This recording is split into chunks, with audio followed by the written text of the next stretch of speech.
recording. So thank you very much for being with us here tonight, David. Go ahead and get started then. Thank you, Paulette, for that introduction, and thank you for all of you for being here. To hear me talk about this new book, The Lives of Butterflies. I got down there, it's #1 in the Amazon list of new release butterfly biology books. Somebody told me about that and I checked it. It's true. But it is just new release butterfly biology books, but you know, it's not often you get to be #1, so I thought I'd mention that. So this book, as I was just talking just before the meeting started, it's occupied about 2 years of my life. I started it back, I don't know, well, 2 years ago, I guess, and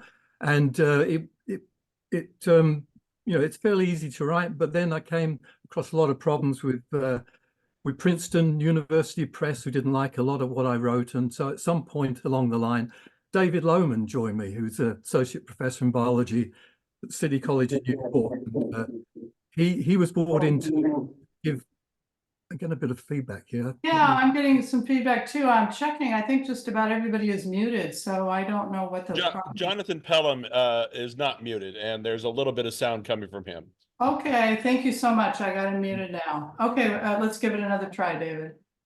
Okay, so yeah, so we're co-authors on the book now, but he came in fairly late in the piece and added a lot of tropical stuff, which I'm not an authority on by any means. And so we developed a good working relationship, and it allowed us to get the book published, which was, at that point I was very keen to get it published since I've been working on it for so long, and you know, and so I made a lot of compromises. But the subtitle is A Natural History of our planet's butterfly life, and I quite like that. And I like the whole concept of doing the book because I need to get rid of this thing on my screen. It's getting in the way. Why? So why did I write the book? I don't know how I'm going to get rid of that.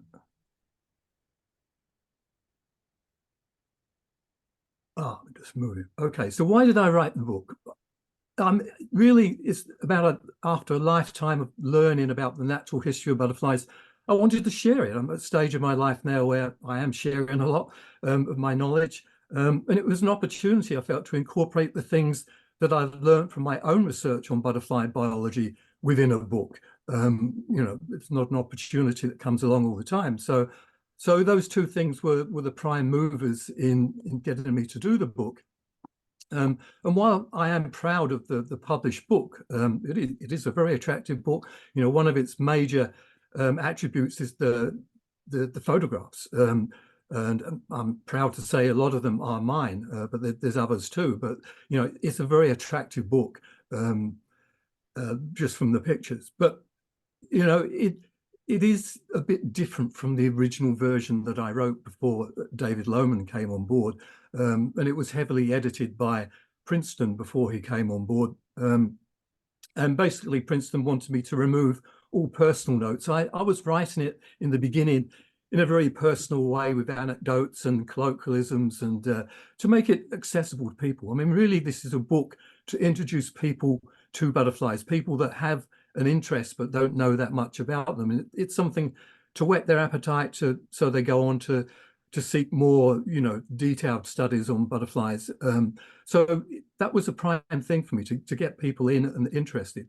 And by using personal notes and vernacular language, I thought that was a good way of doing it. But Princeton, it didn't really fit their frame of things. So they wanted me to remove those things. And I did some, but as I've realized in the last few days, going through it again to prepare for this talk, not everything was taken out, which I'm very happy about. Pop culture references too. And also I had you know, it was almost like a book on Pacific Northwest butterflies in a way, although my background, UK and Australia, I did focus quite a lot on those two places and their butterflies as well. But not the tropics, which is why David Lohman was brought on to address that. So all these things I did to some extent, but maybe not as much as Princeton really wanted me to.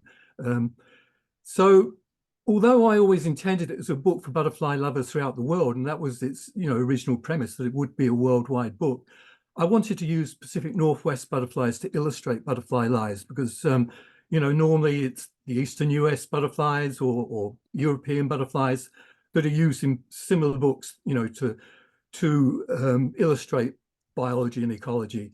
And also we wanted to include some of my personal favorite butterflies too, as one would if you're going to write a book. So this is the contents of the book. There's 8 chapters, you can see there: life histories, butterfly behavior, habitats and resources, butterfly populations, seasonality, defense and natural enemies, and finally threats and conservation. And as Paulette indicated, I am a biologist by trade. Right from the beginning, I was a butterfly biologist, but then I became a biologist of insects generally. So it fits very well within what I know, and so really, although it's a synopsis and a summary of a lot of my butterfly work, it's also to a large extent a synopsis of a lot of the other work I've done, particularly on the defense and natural enemies chapter, because I specialize in biological control. So predators and parasitoids are very familiar to me. So a lot of things combined I think, to make this a good book.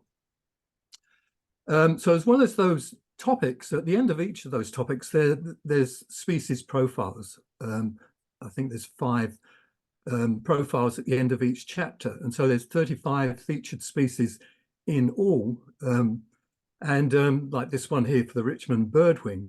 And so in these profiles, we get to talk more about actual butterfly species, and I'm happy to say that 13 of these 35 are from the Pacific Northwest, but some of those are from other places too. In the Pacific Northwest we have things like the European skipper and the Red Admiral that occur in other places too. So they're not strictly Pacific Northwest, but they certainly occur here.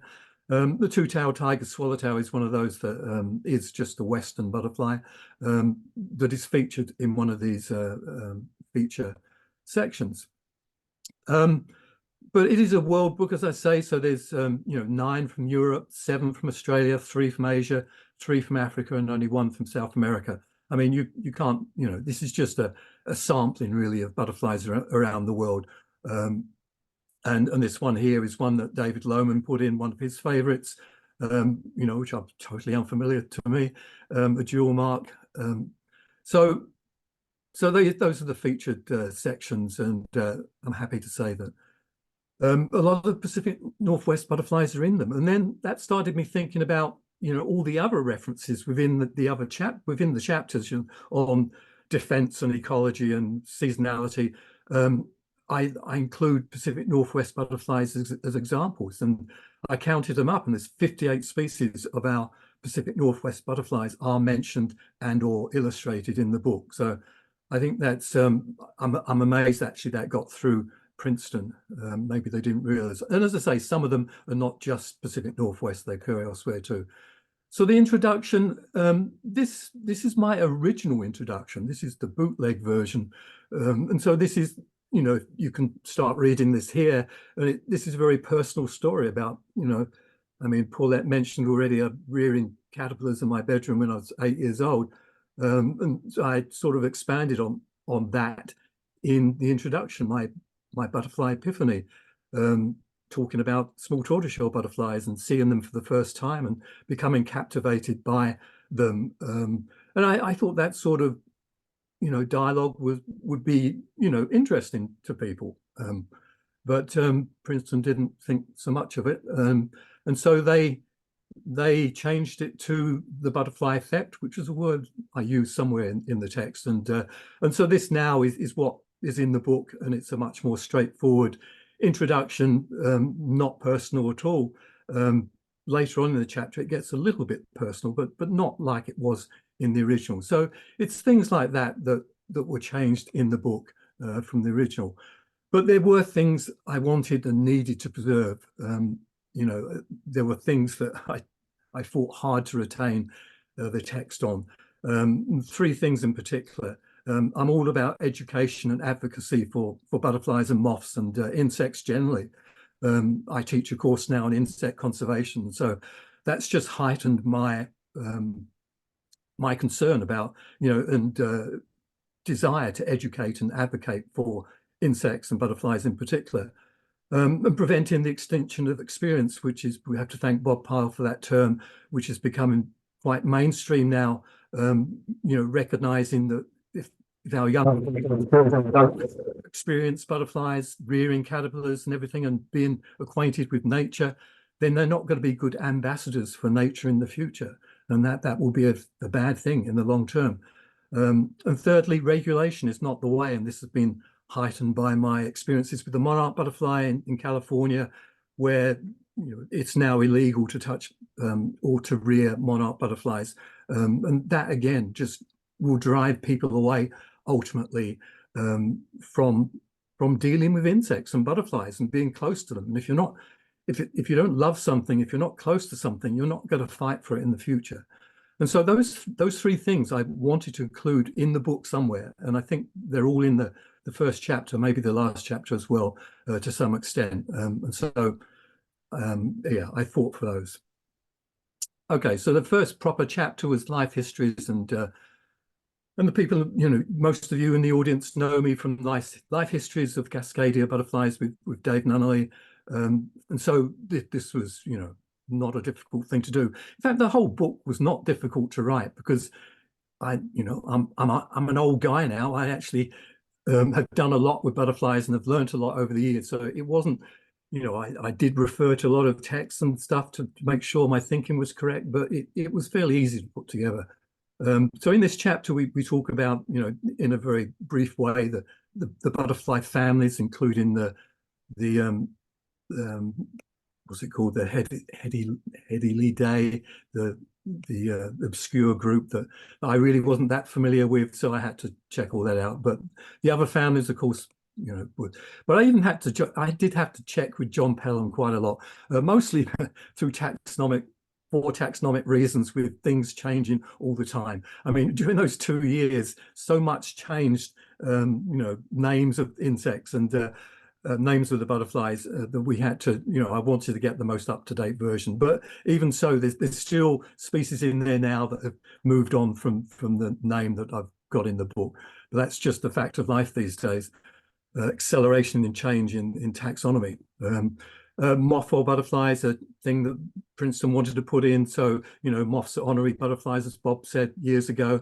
Of course, Carl Barentine would disagree, that, would say that butterflies are really honorary moths. He'd like to see it that way around. So pretty basic stuff.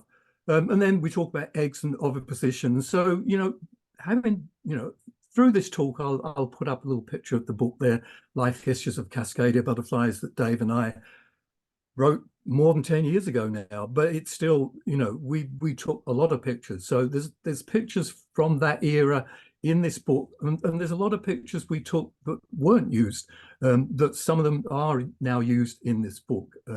So, good pictures don't die, I guess. You can still keep using them. So, it's fairly easy to write this chapter, of course, because I'd written it before, basically. Lots of pictures, lots of good pictures that I still had from those years. Eating machine caterpillars is the heading that we used. So we have all the caterpillars there. As you can see, most of them are Pacific Northwest. And this is a page from the book. And so you can see, pictures, they're not, I'm pleased about this fact in the book, that the pictures do occupy a significant part of the page in most cases. They're not, tiny little pictures that we had to put in for Life Histories book. They do get a bigger spread, so that makes it more attractive. And they also wanted to put some drawings in too. So, I didn't do the drawings, obviously. I'm not an artist like that. But, with consultation with me, we managed to get the drawings right in the end after a lot of tries. And they do add, I think, a nice flavor to the book. You know, in the original book, I came up with things like pupae, crucibles of transformation and stuff that, you know, a lot of that stuff was taken out. They didn't like my way of describing things, but that was one thing, one little thing that was actually kept, the crucibles of transformation. So yeah, looking through it just recently, I can see a lot more has been kept than I feared had been taken out. I try to bring in as much recent stuff as possible. So, you know, the recent X-rays looking inside pupae was included as well, which I mean, back in life histories, Cascadia butterflies days, that hasn't even been done. But as you can see, the pictures are there everywhere. I'm showing pictures here that some of them are in the book, and you can see this one here on this page. But other pictures maybe didn't get into the book. I submitted a lot of pictures and a lot of them were rejected. So I'm fortunate I got as many in as I did.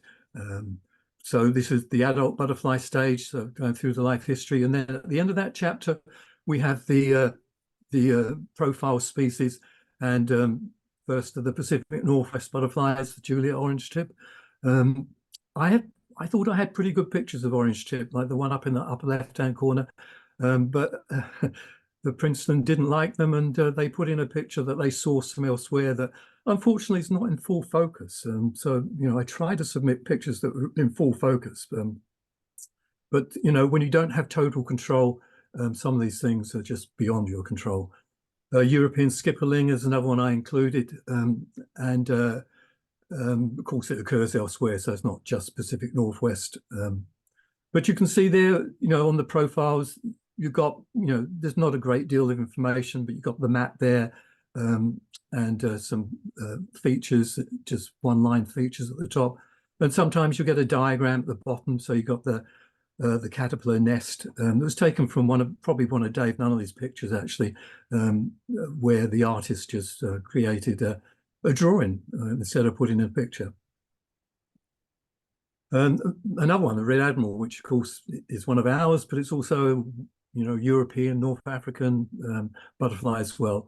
And, you know, it's a butterfly that I grew up with as well. So it really is, you know, one of the butterflies of my life. The next chapter is butterfly behavior. And this is where we really start going into the biology and ecology of butterflies. You know, at the beginning, Princeton had the idea of what they wanted in chapters. We modified it somewhat, but they had things that they wanted. So things like the flight of the butterfly that I might not have thought about was something they wanted. So, you know, I had to, you know, learn a bit about the flight of butterflies. It's not something I've studied. But fortunately, I had pictures that could decorate such a chapter. And then, you know, thinking about butterfly wings and the way the butterflies use them to adjust temperatures is something that I am familiar with. I've actually done research upon that with monarchs back in Australia back in the 1980s. And also with the Life Histories book as well. It was part of what we learned about butterflies then. Just, you know, when you study the life histories of all our butterflies, you begin to wonder about everything they do, and you know, how they thermoregulate and increase their body temperatures is just one of those things.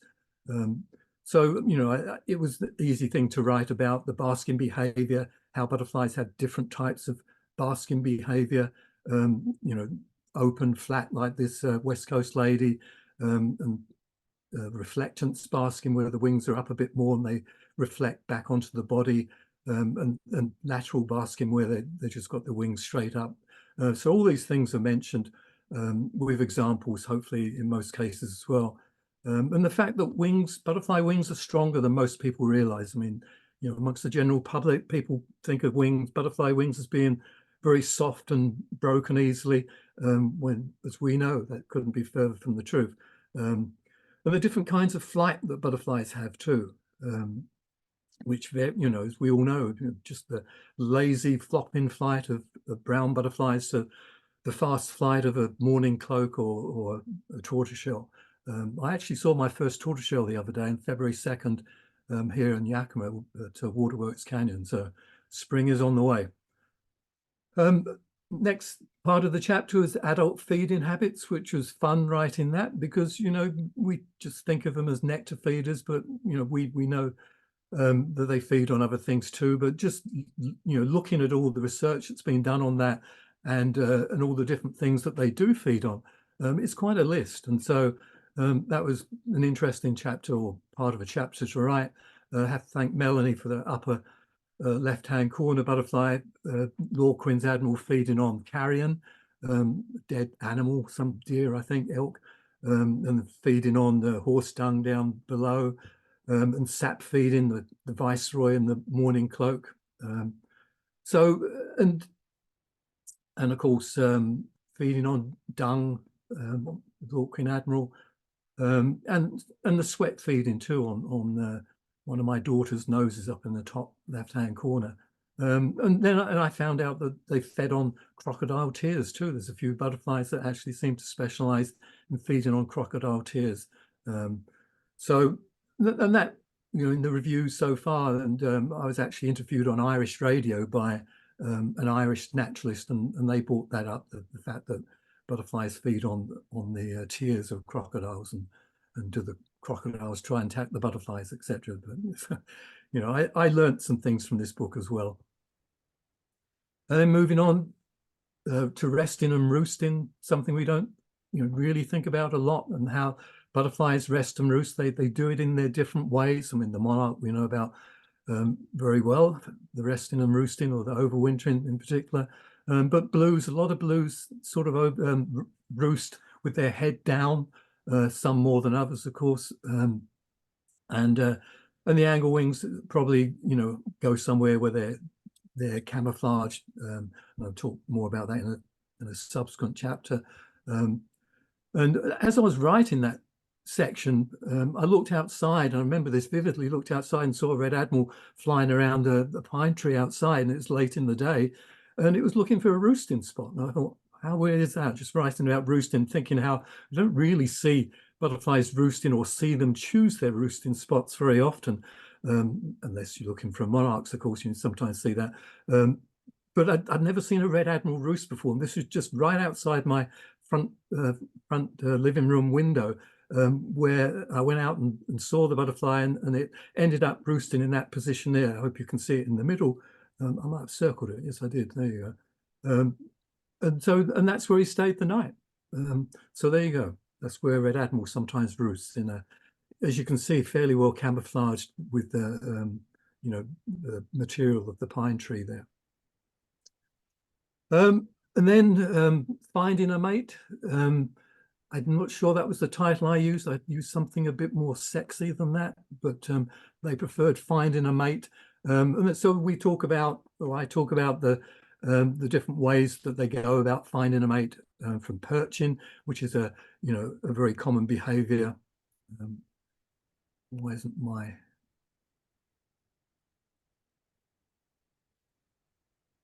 For some reason I'm not moving forward now. Are you still hearing me? Yes. Oh, there you go. So perching, a lot of our butterflies perch. We see them often, Lord Queen's Admiral, and Morning Cloak, and Viceroys. Those are the three that I see perching most often, and they really are perching, waiting for a mate. They'll dash out looking for a female or any other insect that comes by to guard their territory. And then I did want to call this, oh dear, I'm having a bit of trouble here, the singles bar on a hill, but they didn't like that. I think that term's still in the book somewhere, but they preferred hilltopping, which is fine. But you know, singles bar on the hill is actually what it is, and that's sort of a good example of what they didn't like and what I like, and I compromise. Hilltopping's fine. I fought tooth and nail to get this picture in, but I think it's a lovely picture. The flowers there, the butterflies are hilltopping. There's not as many as I wanted in the picture, but you can still see some checker spots there buzzing around, and of course you got Mount Hood in the background. So, but no, they didn't want that picture. So I had I don't know, it was a frustrating experience a lot of times writing the book. And I realized if I want to write a book and have total control, well, I'm going to have to pay for it myself. Butterfly reproduction, I wanted sex on the single butterfly. And someone earlier said, did the book have sex in it? And it does, but, you know, in a muted way, because it's Princeton, I guess. So there's pictures of mating butterflies. Fortunately, I had a lot of those pictures. I think all those pictures are mine. Actually, just about, unless I actually say most of the pictures are mine. I did use some other people's pictures locally as well, that I'll mention in a minute. And then, of course, you can't talk about sex and butterflies without talking about nature's prime example of a male chauvinist pig, according to Miriam, that's meant to be not Miriam Rothschild, in the UK, Dame Miriam. She said that a long time ago, and it's very true. The monarch, as I think most of you probably know, dispenses with the use of pheromones, and the male simply grabs the female in the air, rides her down to the ground, and then forcibly copulates with her. Sometimes he'll mistakenly try to copulate with a male or even another butterfly. So he really is an aggressive suitor. So of course that got some space in the book.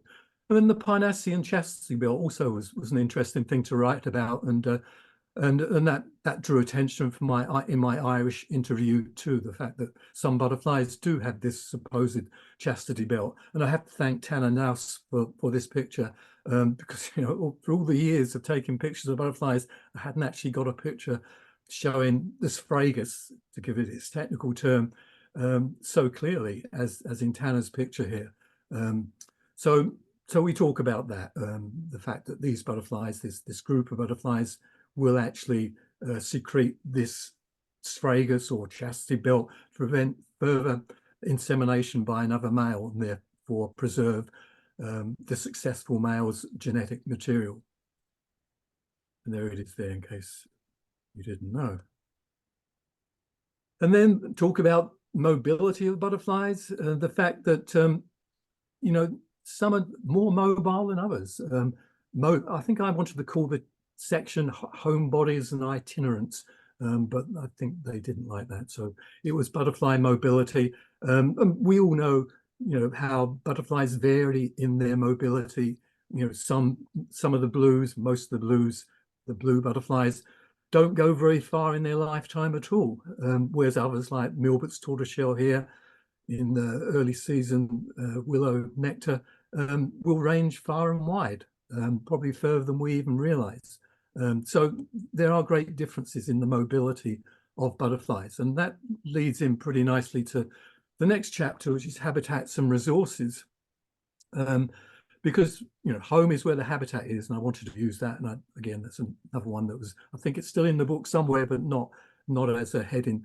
But the importance of habitat can't be understated. And so because of that, you get the specialists and generalists, and some butterflies are tied to their habitat entirely, whereas others, like the generalists, will be broad ranging, wide ranging, and although they may prefer a certain kind of habitat, they're willing to travel far and wide to find it, whereas others, like blues or whatever, will live their whole life in their specialized habitat. So, you know, the risks of being special we talk about, obviously that, you know, thinking about threats to them, and, you know, something going wrong with their habitat. If they're so special they can't move, then that is a risk. And then there's the adventure of being a generalist, which, you know, maybe isn't all good, but it could be. So we talk about those things. And then, you know, we talk about other types of habitat in this chapter. And I briefly mention the spring shrub steppe, again, you know, going back to what I know best, where I live, as being a habitat for specialist butterflies. There's a lot of butterflies that occur in this habitat. In a few weeks' time, when it looks like this, that specialize in this habitat, and you can't find them anywhere else. And then there's the generalists like West Coast lady that you can find just about anywhere. And so we then talk about the butterflies of different types of habitat in a very general way, of course. But, butterflies of deciduous forests in the Northern Hemisphere primarily. I called upon my experience in the UK, where I used to spend my time in deciduous forests when I was a kid. And I've been back since as well. And American deciduous forests too. But there's some British butterflies that focus in this, two of them, they're British. And the diversity in the woodlands. And then I talk more about the shrub steppes and the deserts and the fact that they are an unlikely mecca for butterflies. I mean, there's been recent research showing, the southwest deserts are actually a hotspot for butterflies generally. They're faunal hotspots, which is not something we might have thought. But, they do have a lot of resources occurring at certain times. And so butterflies can take advantage of that. This sort of habitat and environment lends itself to bet hedging, which is a strategy that some butterflies use to make sure that the species survives. That they won't put all their eggs in one basket, so to speak.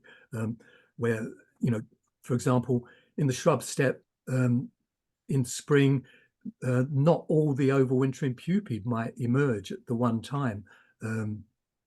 I think John Pellan did some work on this some time ago, published it on the, Sheridan's Hare Streak, where there's a prolonged emergence period, so that if the early butterflies that emerge then get wiped out by a late snowfall, the species is still viable because the late emergers will be able to take over. And that, funnily enough, when I was writing this chapter, that very thing occurred at a local place, Snow Mountain Ranch, where I was actually watching the Sheridan's Hare Streaks eclosing early in March, I think it was. And then we had, oh no, it's probably April, because we had an unseasonal 6 inches of snow the following week. And sure enough, all the green hair streaks were gone. Once the snow had gone and I went back, they weren't there. But I went back 2 weeks after that, and they were there again. The new emergences, the late emergence of the overwintering pupae had shown up. So things like that do happen in the deserts and the shrub steppes, the hard environments where it pays to not put all your eggs in the one basket. Riparian resources are an important feature of this type of habitat too, of course, because it soon, the season doesn't take long to become very dry, and so the later butterflies need some riparian resources to survive near streams and creeks. And then the butterflies of tropical forests, David Lohman added a lot to that section, obviously, because of his personal experience. Most of the butterflies in that region, those tropical forests, are large and spectacular. I guess that's why he keeps going back there. And of course, the diversity is incredible too. And we know so little about them.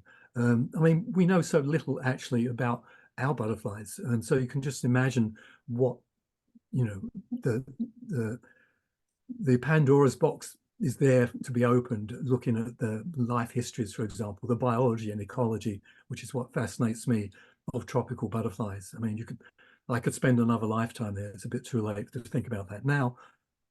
And then moving on to butterflies of grasslands and meadows and lazy summer days.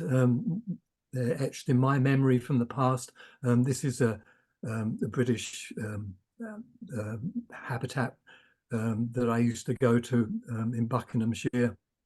And they are often butterfly rich, European grasslands and meadows, and in Pacific Northwest grasslands and meadows, particularly higher elevation, also particularly rich for butterflies. Then I talk about microhabitats in this section too, where you have to, particularly looking at life histories and how they develop under different conditions in the grasses. And the different types of grassland too. There's Australian grassland, which is very different from Northern Hemisphere grasslands. And we touch a little bit on that too, because I had some experience with that. And then butterflies are mountain habitats, which is obviously it's a favorite of mine. It's something I missed in England and Australia. We didn't have mountains. So now that I'm in the mountain environment, I'm making, or have made taken full advantage of it. And this habitat, this environment presents its own challenges for the butterflies, of course. And every now and again, through the rest of the talk, you'll see these little boxes where I'm referring to papers that are actually published on the subject on the slide. And so this paper here was looking at immature stages of a couple of Mormonia fritillary subspecies, looking at the caterpillars mostly, and seeing the varied melanism, the darkness of them according to their, where they were in their elevation. And so that sort of thing fascinates me, the adaptations that butterflies have to survive in these environments. I mean, from the caterpillar there, and I have to thank Dave Nunnally for that picture. And I have to say, I think here, when I was going through, that for some reason, Dave, if you're listening, you didn't get credited for that picture, and I apologize for that. But you did get credited for this picture here, though, which is an iconic picture that he took at Slate Peak. And I always thought that was Slate Peak behind it, but it's actually a rock, I think he told me. Anyway, and another adaptation that some of these mountain butterflies have is to develop more black scales, become more melanic, so that they're better able to absorb the limited warmth that there is there. And this is the Magdalena alpine, which I know Bob will be very happy to see. And actually, he'll also be happy to hear that while I was in the doctor's waiting room the other day, I was actually reading the novel, his Magdalena novel. And so now I'm engrossed in that. And it made me think about how dark that butterfly is. And it is the ultimate solar panel. We have lots of other dark butterflies, but I don't think there's any. I mean, I haven't seen one in my real life, but I think it's one of the darkest butterflies that you can have. And of course, it lives in the mountains. And you can get warm from being dark and hairy too. The hairs trap the heat, close to the body. So, a lot of butterflies have a profuse amount of hairiness around their bodies, like this Anis swallowtail here. I've got a couple of pictures showing, looked through all my slides and my pictures and found I did have quite a few that showed the hairy bodies. It's California tortoiseshell. The body's almost covered by the hairs. And this one here, which is, I got a blank, but you all know what it is. It's one we don't see here very often in the Pacific Northwest. And small tortoiseshell, I like the hairs on that body too. I took this picture a few years ago in England. And so, even though this butterfly doesn't live in the mountains, well, it does, but it lives in low levels too, it's in England. So you need warmth in England. It's one of the reasons I left. I didn't want to grow lots of hair to keep my body warm or to wear lots of clothes. So yeah, the importance of a hairy body is maybe not recognized by a lot of people for butterflies. And then I think the final landscape was the urban landscape and living with butterflies. And this is a subject that interests me and captivates me too. How we can make cities and towns friendlier to butterflies, and that's a big thing now. And we talk more about that in the final chapter. But in my own way, in the blue box at the bottom there, talks about the paper I published on stinging nettles and the fact that stinging nettles, as we lepidopterists know, are very important for the butterflies on this page here, apart from the swallowtail, of course, and a few others in the Pacific Northwest, because they host the caterpillars.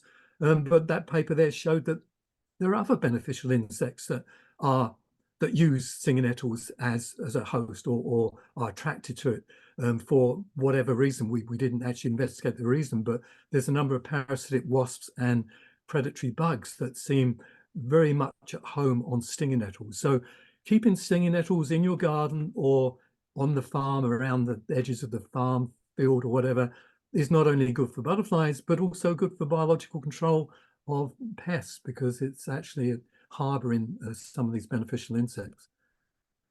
And further to that, we talk about butterflies of farmland, and this is a subject that's going to become increasingly important as we go forward in the future, simply because as we run out of land and we need to, make more land friendly to butterflies. This is going to be a big deal, more so in Europe, where landscapes are limited and farms dominate. If we can make farmland more compatible with insect life, beneficial insects, including butterflies, then that's a good thing. And so this is beginning to take off now.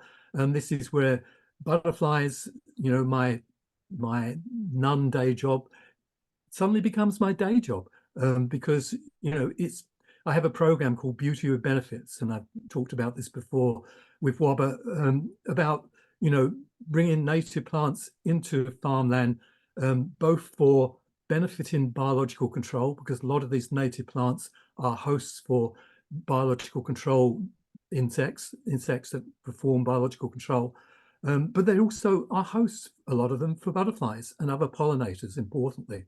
So we can have the best of both worlds. And so I've got a number of papers on this subject, and it's an area that's developing not only here, but in other parts of the world too, making farmland more compatible with butterflies. And we can do that because we're reducing our dependence on pesticides to some extent. There are problems with that, but we're headed in the right direction.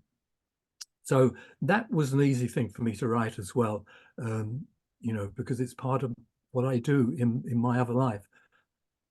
So we moved, I think the chapter was habitats and resources. So we're moving to more resources now, and the importance of climate. And I wanted the heading like "No such thing as bad weather, only poor adaptation," which is a spin on something that Alfred Wainwright, who was a hiker and a writer in England, and also Billy Connolly, which is a fantastic comedian, both of them have said in their time that no, there's no such thing as bad weather. It's just bad clothing. You just got to wear the right clothes for the weather. And so, I wanted to put that in. I'm not sure if it's still in the book anymore. The importance of climate is definitely the big heading now. So, butterflies have to be warm to live. And it's also important for them to be warm to grow fast. The longer they take to grow, caterpillars I'm talking about, the more vulnerable they are to predation and dying from disease or whatever. So, warmth is important. But poor weather does make life challenging. We've already seen that mountain butterflies, are hairy to make them overcome the challenge, or help overcome the challenge.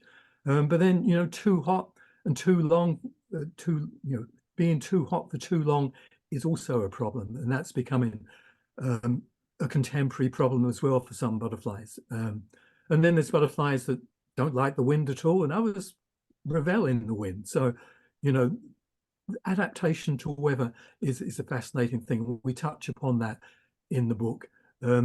Host plants, we get back to life histories again here. Butterflies are what they eat while young. I think that was the heading I wanted to use, but nope, they don't want that. But we know they're fussy or unfussy herbivores. This is a picture from Cascadia book, or and this time in this book, I think it's a much bigger size than it was in the Cascadia book, and this probably is a different picture actually from the Cascadia book. So an outtake, if you like, from the Cascadia book. And I enjoy doing that, being able to use, because Dave and I took like thousands of pictures, so it's nice to be able to use a few more of them. Pollinating butterflies. They're the beautiful pollinators, obviously, and probably that was my heading. But maybe they're underappreciated in this role. There's certainly scientific studies being done recently that indicating that they are underappreciated. I think there's one study showing that butterflies were the most important pollinators on a southern US crop. I think it could be soybeans. I'm not I'm not totally convinced about that, but it was some economic crop that butterflies were a major pollinator of. So, you know, nobody's really studied the role of pollination in butterflies in the past. And I know there's studies now, recent studies on the role of moths as pollinators. Nocturnal pollination is unexpectedly higher than anybody expected in the UK and Europe. So this is an area that still needs to be studied further. The next chapter is butterfly populations. I think this is a much shorter chapter, surprisingly, maybe. The previous one was fairly long. But, you know, we talk about individuals, butterflies to populations. I have to thank Dave Nunnally for this picture. You know, you'd think with a morning cloak, you'd have plenty of pictures that were good enough for the book, but none of my pictures were good enough for Princeton. Dave's picture was good enough, and they couldn't even find any online that they liked very much either. So I'm not sure what they were looking for, but I'm glad Dave had the picture that was accepted, and I hope we credited you for that, Dave. Populations, you know, I work with monarchs a lot, as you know, so an abundance of butterflies, I automatically think of monarchs, and the blue box is just one paper on 1984 paper on population and general biology of overwintering monarchs in Australia. And of course, the pine white there is another butterfly we think of when we think of an abundance of butterflies. So they're both mentioned in this section of the book. And then we talk about metapopulations, which is a scientific, you know, principle of how, you know, discrete populations are linked to each other, and that is very important for their continuation. So you might get these. So I'll talk about this now, which is actually this is an aerial view of Leona land, which is Leona's little blue habitat in Central Oregon, South Central Oregon. Leona's little blue is a butterfly I fought tooth and nail for to get in the book. I even had to, I think I had to convince David Lohman that it should be in the book, but I wasn't going to give up Leona's little blue because Leona really needs some publicity right now. And I succeeded, and more, you know, this section covers Leona too by showing this aerial view of Leona land. So these pale patches here are where Leona occurs. So these are like components of the metapopulation. The metapopulation is the entire group of populations. That's what a metapopulation is. So Leona exists in all these spots, and presumably they're linked. I mean, all these links are actually login rows. Sorry, I have to back up here, I guess. This is a ponderosa pine habitat that is harvested on a regular basis, not the whole lot at one time, but, you know, in different areas. And so these are login trails and just trails. And so the butterfly exists where logging has occurred. So this is a great example of logging being needed for the continuation of the butterfly. The butterfly couldn't exist if logging didn't occur. Leona's little blue, which is one of the rarest butterflies in the world, only occurs in this area. But I used it in this section to demonstrate what a metapopulation looks like if we could see one. And with Leona, we can actually see one. I mean, I just got this image from Google Earth. And literally, this is where the butterfly occurs, in all these spots. And so if you're interested, there's a couple of the papers here on Leona where we talk about that in more detail. And we assume that they do travel along these linkages, but we haven't actually confirmed that, and that'd be something that we want to do in the future. And then with populations, we talk about migration. And again, I'm very well experienced in talking about migration since I run the WSU monarch monarch tagging program, and have done for the last more than a decade now. This was one of the first butterflies we tagged, I think, all those years ago. And so we produced a number of papers on this. We talk about other migration too as well, but the monarch is obviously the most famous one. And I didn't have any suggestions from Princeton to get rid of monarch references. I guess they recognized the iconic nature of monarch butterflies to people, not just only in America, but throughout the world. So seasonality, which is another one of my subjects, one of my research subjects in the past. I've published a lot on various aspects of particularly hibernation and diapoles, the physiology of diapoles and environmental cues, extra generations, the winter homes of diapoles in dormant butterflies. And so there's some references here to monarchs, and also I've done various papers on other diapoles. This one here was the pupil diapoles in a couple of swallowtail species in Australia. So diapoles is a subject that fascinates me, so I was very happy to write about this. And this is actually a diapaulsin egg of a mountain Parnassian. Again, a picture from the old days. I think it's one of mine. If not, I'm sorry, Dave, but so, and again, back to the book. This is probably a picture I sent them that they wanted to do a diagram of. So you can see the diagram of the first instar overwintering fritillary larvae, which they are, when we reared them, or when I reared them, they'd often overwinter in the seed pods of violets, and I think that this is what this represents. So. And published on the immature stages of fritillary butterflies there too. So, and then there's also summer dormancy too, which is something that came up very prominently when we were looking at life histories of our butterflies in the Pacific Northwest. How it appeared that a number of butterflies, and these three in particular, seemed to go into some sort of dormancy during the summer. And it's something that mentioned briefly for some of the species in the literature, but not all of them.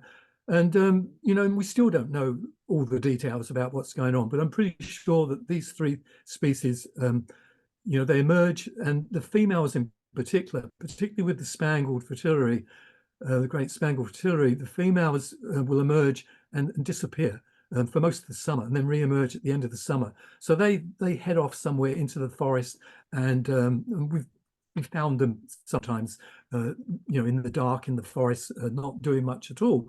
Where the males are usually outside the forest nectaring, the females are tending to, go into some sort of dormancy. So there's a study there that needs doing, just to, look at the ovarian status of these females during the heat of the summer. You'll probably find that they're dormant and not showing any egg development, which we know happens for species like the Coronis fritillary, and I'm actually working on that right now. And probably the same thing happens for the morning cloak, which the brood that emerges in June tends to not be very abundant or very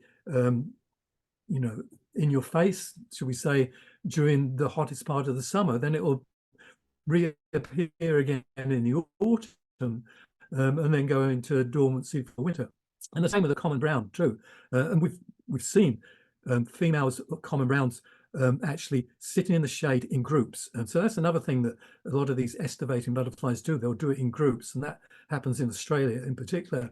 But common brown have actually come across groups of 6 to a dozen females just hanging out on in a shady spot underneath a tree in the summer, and they're presumably doing the same thing. And this is, we mentioned this in the book on these species and a number of other species, and indicated that this was something that further research needs to be done on, and that's still the case. 10 years later, we still don't know much more. And a lot of this, my ideas on this were formed from my experience with the Australian common brown, Heteronympha merope, which has a classic adult summer diapause. And again, it's a sexual dimorphism in it, in that it's the female that disappears during the summer, hangs out somewhere where actually they've been found in rabbit burrows and animal dens and all the shady places you can think of in the heat of the Australian summer, not doing anything. They're in dormancy. And so I wrote a paper on that and showed that they were dormant, dissected them. And the males, oblivious, they're flying around during the summer. They do mate with females early on before they go into dormancy. So, and then the males just spend the rest of the summer just flying around and wearing themselves out. So by the time the females re-enter, leave their summer dormancy places, the males are all gone, and so they're undisturbed in their laying of eggs. And this is one of the few butterflies that actually has a dormancy, a physiological dormancy in both the adult and also in the caterpillar stage. So in 88, I looked at the adult summer dipoles. In 99, I looked at the larval dipoles. So that sort of alerted me to things that might be going on to butterflies here. But one unique thing here was the altitudinal migration that appears to be occurring in a number of our species that's not well documented. John Pelham and I published a paper below, at the bottom of this slide some years ago, suggesting that an altitudinal migration is occurring with the Coronis fasciculari in the center here. We're convinced that that happens, and my conviction's only grown stronger in the intervening years, and I'm actually working on another paper currently, still getting the data actually, showing that the butterflies are indeed in reproductive dipoles during the summer. They leave the shrub steppe in the spring and over summer in the mountains. So instead of hanging out in a shady spot in the shrub steppe or the lowlands, these butterflies go for a mountain vacation, go uphill to the mountains for 30, 50, 60 miles and hang out in the mountain meadows, and then come back in the autumn. So that is probably occurring to a greater or lesser extent with these two other butterflies, mourning cloak and Milbert's tortoiseshell. But it's maybe not as well defined, and it's certainly not as well documented, but I have suspicions about that. And in this chapter 2, the phenology, we talk about getting the timing right. To everything is a season. I actually quoted a bit of the song, the bird song. They didn't like that, so that was taken out. But it's an important concept about phenology, and the Anis swallowtail, of course, has different phenologies according to where it lives. In the mountains, one generation, but on the coast in Northern California, it might have 3 generations. So phenology can change in one species according to its location and its environment. So we talk about that. And then we move on to, how long will I take? Have I got plenty of time for that? You're muted, I can't hear. Sorry, go ahead. Take as much time as you like. Okay. All right, defense and natural enemies. And again, harkens back to the Life Histories book, because we saw a lot of things happening while Dave and I were rearing our caterpillars. Some unexplained and some obvious. But the things that they did, the caterpillars did to avoid being fed upon. So concealment evasion gets a section in the book, the new book, showing things like this, where skipper caterpillars in this instance hide themselves within leaf shelters in different ways. And then there's crypsis, caterpillars becoming green or being green to blend in and to be camouflaged, from the ringlet caterpillar to common brown caterpillars, and the pupa too. So crypsis is very important, and all stages, of course. And so I could have done a better job with this slide, but you can see what they're doing. I mean, it's obvious what they're doing, and they do a very good job of it. I mean, I'm sure if we came across a butterfly, sitting on the trunk, it would be invisible, just like a lot of other insects are that employ crypsis and as a defense, to hide. Hiding is the best way of avoiding your enemies. And if you can't hide, you might as well just warn, if you can, that you're there, because you don't taste very good. So aposomaticism, I can't say that word, aposomaticism is another strategy too for caterpillars and butterflies that are chemically defended. And so these caterpillars are never going to you know, go unnoticed if they're sitting out exposed. But predators that are experienced will soon learn to avoid them. And some butterflies have gone a bit further. The caterpillars, you know, weaponizing the chemistry, as in the, you know, familiar example of a swallowtail caterpillar and the osmeterium, full of pungent acids and terpenes in the thing sticking out the front there when it's disturbed, which is, you know, sufficient to deter some predators, mostly vertebrates, birds, we think. So that's a way of weaponizing your chemistry. But as a great example of something that came up through the book was the fact that we found other caterpillars. Since Dave and I were looking at caterpillars day in, day out, we found that caterpillars like this Coronis fritillary had on the other side of the neck, you know, the swallowtail has the gland on the upper side, the dorsal side. If you look at the ventral side on the fritillary caterpillar, not just Coronis, but other fritillaries too, there's also a gland that emits an aroma.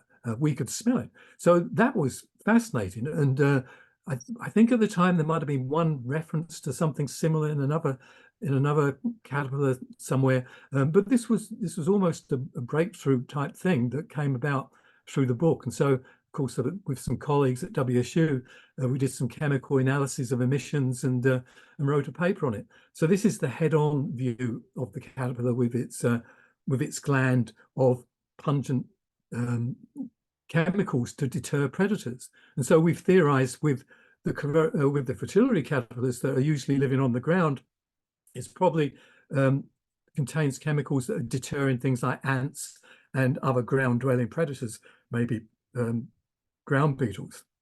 But again, you know, we just touched upon it.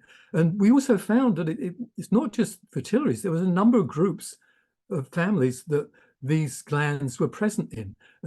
Their proper name is prosternal glands. And there's still not much known about them. But I mean, you know, about their biology and their function. So this is an area ripe for further study. So this is a white butterfly, pine white. So we really wasn't expecting it in that group. Then another way to defend yourself is to copy others that are distasteful. So we, you know, the well-known example of the monarch and the viceroy. You know, you can see how similar a viceroy is to a monarch. We all know about that, and the thing, you know, that we can tell them apart by. But of course, the viceroy is actually defended as well in some way too. So it's a mutual thing. And then there's the pipevine swallowtail and the spice bush swallowtail in the eastern US. Similar thing going on where mimicry is a big thing. So we only touch upon it briefly. Everything we mention in this book is touched upon briefly, just to whet people's appetite and to, you know, encourage them to look into things further if they're interested. Threats and scare tactics. Caterpillars are good at doing that. Dave and I found out quite a lot that, you know, caterpillars did things that we were quite surprised about. I mean, this is what it looks like. These are bearing fangs. I mean, these are the mandibles of the caterpillar, and they are actually bared, if you like, to threaten. If you put your finger there or something, they will grab hold. You know, it's obviously not going to hurt us, but, you know, it's a threat. And so, you know, whether it actually does anything in defense in the wild or it's just a scare tactic, I don't know. But other caterpillars do it too. This is a brown butterfly caterpillar, Cercionus caterpillar, doing the same thing. And so others do it as well. Some of the skipper caterpillars do it too. So they're not beyond trying to scare you or to scare potential predators. And then there's the diversions and deceptions. And again, this came about through the book and rearing California tortoiseshell caterpillars and looking at them one day and thinking, which is the head end of that caterpillar? I can't tell. And so I think this is the head, but, you know, it's got a sclerotized segment at the end of the body, as well. So it looks like a two-headed caterpillar, which, so if the bird goes for that end, it's got a better chance of survival than if the bird went for that end, presumably. So that was interesting, and something that hadn't really been discovered before, as I recall.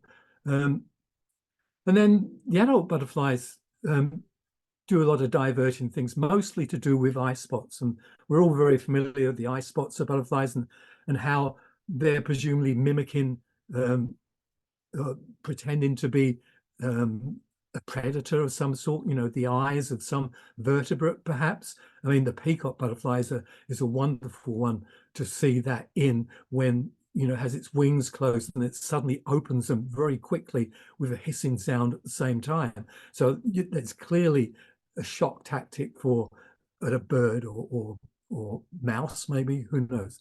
And then, with the hair streaks and some blues, we have, what appears to be like eye spots at the end and filaments that could be construed as antennae. And then this picture here is actually moving. They move their wings, moving them up and down, as we've all seen before.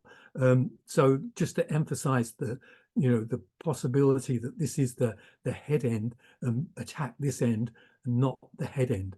And so these are diversions and deceptions that the butterfly uses, and it does them well. But they must do, otherwise they still wouldn't be doing them.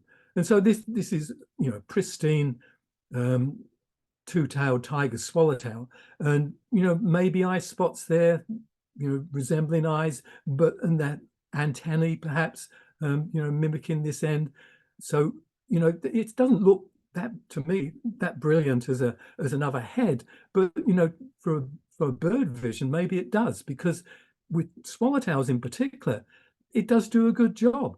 So sometimes you'll see swallowtails like this where the whole section has gone. More often it's just one eye gone, or one part of the wing, but sometimes you'll get the whole lot taken. So clearly that worked very well for this particular individual. It's probably 2 or 3 weeks old and still has a body, where if they'd been attacked that end, he would have been dead long ago. So diversions, deceptions do work. And then there's aggregation in numbers, saving numbers, which is based on that animal seeks central position in group to reduce danger to itself, which is, I think, a mathematical theory produced by a guy that I originally had in the book, but Princeton took it out, the selfish herd theory. And so, that makes sense. If you're a butterfly in the middle there, you're probably less likely to be eaten than another one somewhere else. So aggregation, safety in numbers, and it's not just the monarchs overwintering in large numbers, but when butterflies are feeding on moisture or on the ground, gaining their salts, or on dung, they're invariably in groups like this. These checker spots I saw a few years ago down the Tucannon River Valley, always in groups, never usually alone. Okay, so moving on to the predators, and it's a wild world, and that's not my picture, unfortunately. And there's not that many pictures of birds eating butterflies. There's also not much research on birds eating butterflies, but we assume that they do eat a lot, and I'm pretty sure that they do. And it just, there's not a lot of documentation about it. But there's evidence, though. Some do live to tell the tale. So this is the beak mark of a bird on a Lawkins Admiral, and I have to thank Patricia Moran Hodge for this picture. And I've seen many butterflies with telltale signs, and probably these tattered bits around here are other signs of attack by birds. And so most butterflies we see have been damaged by birds to a greater or lesser extent. So moving on from vertebrates to the insects that I know more about, things like, and it's probably the invertebrates that actually attack butterflies more than vertebrates. They're probably, they're more unseen, but they probably do more damage because there's more of them. There's more, both in abundance of individual species, and that's a whole diversity, as you'll see as I quickly go through a few. So this is the ambush bug. They sit in flowers, very prehistoric looking, I always think, and attack anything that comes, even things that are bigger, like butterflies. So this is there's an ambush bug there, and there's actually two. I looked at it earlier today. There's another one there trying to get a piece of the action. You can see they're pretty camouflaged. They are able to do that. They match the surroundings. This is rabbit brush attacking a Coronis fritillary in September. And that happens quite frequently in the shrub steppe because these things are quite common on flowers at that time. I have them at home here on Buddleia, and they're always catching, you know, they're not fussy what they catch. Anything that comes to flowers, they'll catch. Another unfussy predator on flowers is the crab spider. And again, they will match the color of the flower. And they will attack small butterflies usually, and other insects too. And so here's one that has got a bois d'Ivoire blue, and the color is more in line with the color of the flower that it's on. So they're well camouflaged, and the unsuspecting butterfly doesn't see them. And I've seen this happen many times, and I'm sure others of you in the audience have seen it as well. And then there's other spiders. So there's not just one type of spider butterflies have to worry about. There's many others too. This is a jumping spider, Salticidae, it's its family, and they would just pounce, literally pounce on a butterfly on a flower. They usually hang out near the flowers. And again, this is a bois d'Ivoire blue. Bois d'Ivoires seem to be attacked quite a lot, at least locally, by spiders, salticids, and also the crab spiders. Another insect that we don't know how often this happens. I mean, I don't see it often. Doesn't mean to say it doesn't happen very often. I think dragonflies usually capture smaller prey, but they're, as you see here with this viceroy, they're not averse to catching something larger if they need to or they want to. This was at Crab Creek when I was looking for monarchs. I thought, oh my God, a monarch's been eaten by a dragonfly, but it's actually a viceroy. And then other attacking flying insects like wasps, and this one's particularly insidious, the European paper wasp. It's actually an invasive species, but it's been here quite a while now. It's only been in the Pacific Northwest for about 20 years though, but it's worse than our native wasp species. We have plenty of native wasps that are also predators too, and also do damage to butterflies, but this one is just so aggressive. And there's instances of it removing the majority of caterpillars from urban areas because they are able to build quite large populations in urban areas. They do very well in cities and towns, and they do focus on caterpillars seemingly. And so they can, you know, I've had in Yakima here, I've had caterpillars in the garden just totally disappear. You know, I've had you know, moth caterpillars in webs, that, you know, large numbers. They're just totally all taken by these wasps when they find them. And as you see here in this picture, they're not averse to attacking adult butterflies too, as well as caterpillars. And this one here is actually attacking a monarch butterfly as it's emerging from the chrysalis in San Francisco. So they really are totally aggressive. The native predatory wasps are not quite so aggressive, so you don't see this as often as you do with the European wasp, but it still happens, maybe as much as ambush bugs. And particularly in the autumn when the numbers of wasps are higher and maybe the amount of food is less, and the wasps are looking for meat, any type of meat, I guess. And then the wasp will also attack caterpillars and take them back and provision their nests, other types of wasps. I mean, wasps is a huge order of insects, and there's many different families that specialize in caterpillars and taking away, you know, collecting caterpillars and provisioning their young in nests, like this one here. And even the flies, you've got to worry about flies too. There's some predatory flies, psyllids or robber flies in particular, and this one here is called an unfortunate Becker's white, and they just insert their proboscis, their stylet proboscis, and suck the hemolymph out of the butterfly. Or, I mean, they don't just focus on butterflies. Again, you know, a lot of these are genless predators, so they're not focusing on butterflies, but they're not averse to catching butterflies either. The European paper wasp beginning to worry that that's actually more specialized than a lot of these other predators are. So lacewings in my job at work, looking at biocontrol agents, is a very useful insect, controlling aphids and mites, and this is the larva. And so I was quite shocked to see this picture that was sent to me. This is a lacewing larva feeding on, I think it's a monarch caterpillar that's molting, so it probably wasn't able to fend off. And, you know, molting caterpillars are very vulnerable, you know, while they're shedding their skin. And so this creature, this lacewing larva that has a pair of pincers as its mouth parts, was able to latch on and again to feed on it. So, you know, caterpillars and butterflies just have so many natural enemies. It's a wonder that any of them survive. And with the studies that have been done on some species, we do know that very few survive. And the monarch, you know, this is an unfortunate monarch being eaten by a praying mantid. The monarch, for example, it's somewhere between 1 and 5 butterflies, 1 to 5 eggs out of every 100 will survive to produce an adult monarch butterfly. So, you know, 95 to 98% will die because of natural enemies and maybe pathogens and parasitoids. So moving on to the next section of other things that they have to combat, parasitoids, which are parasites that actually end up killing the host. And so, you know, I wanted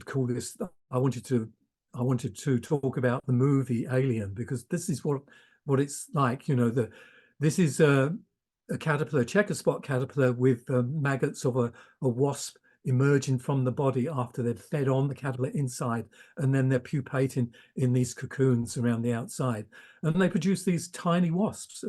Braconidae is a family of wasps that is most often the culprit with butterflies. And so you can see here that this is a swallowtail, tiger swallowtail caterpillar. It's parasitized, and the maggots come out in the cocoons there. And this is an anglewing caterpillar. The Patricia saw, and the maggot pupated, and so different species, obviously, totally different pupa. And these are the type of wasps that come out. They're microscopic, really. I mean, you can barely see them with the naked eye. And because, so, you know, a caterpillar like this might produce as many cocoons as this. All of these produce a wasp.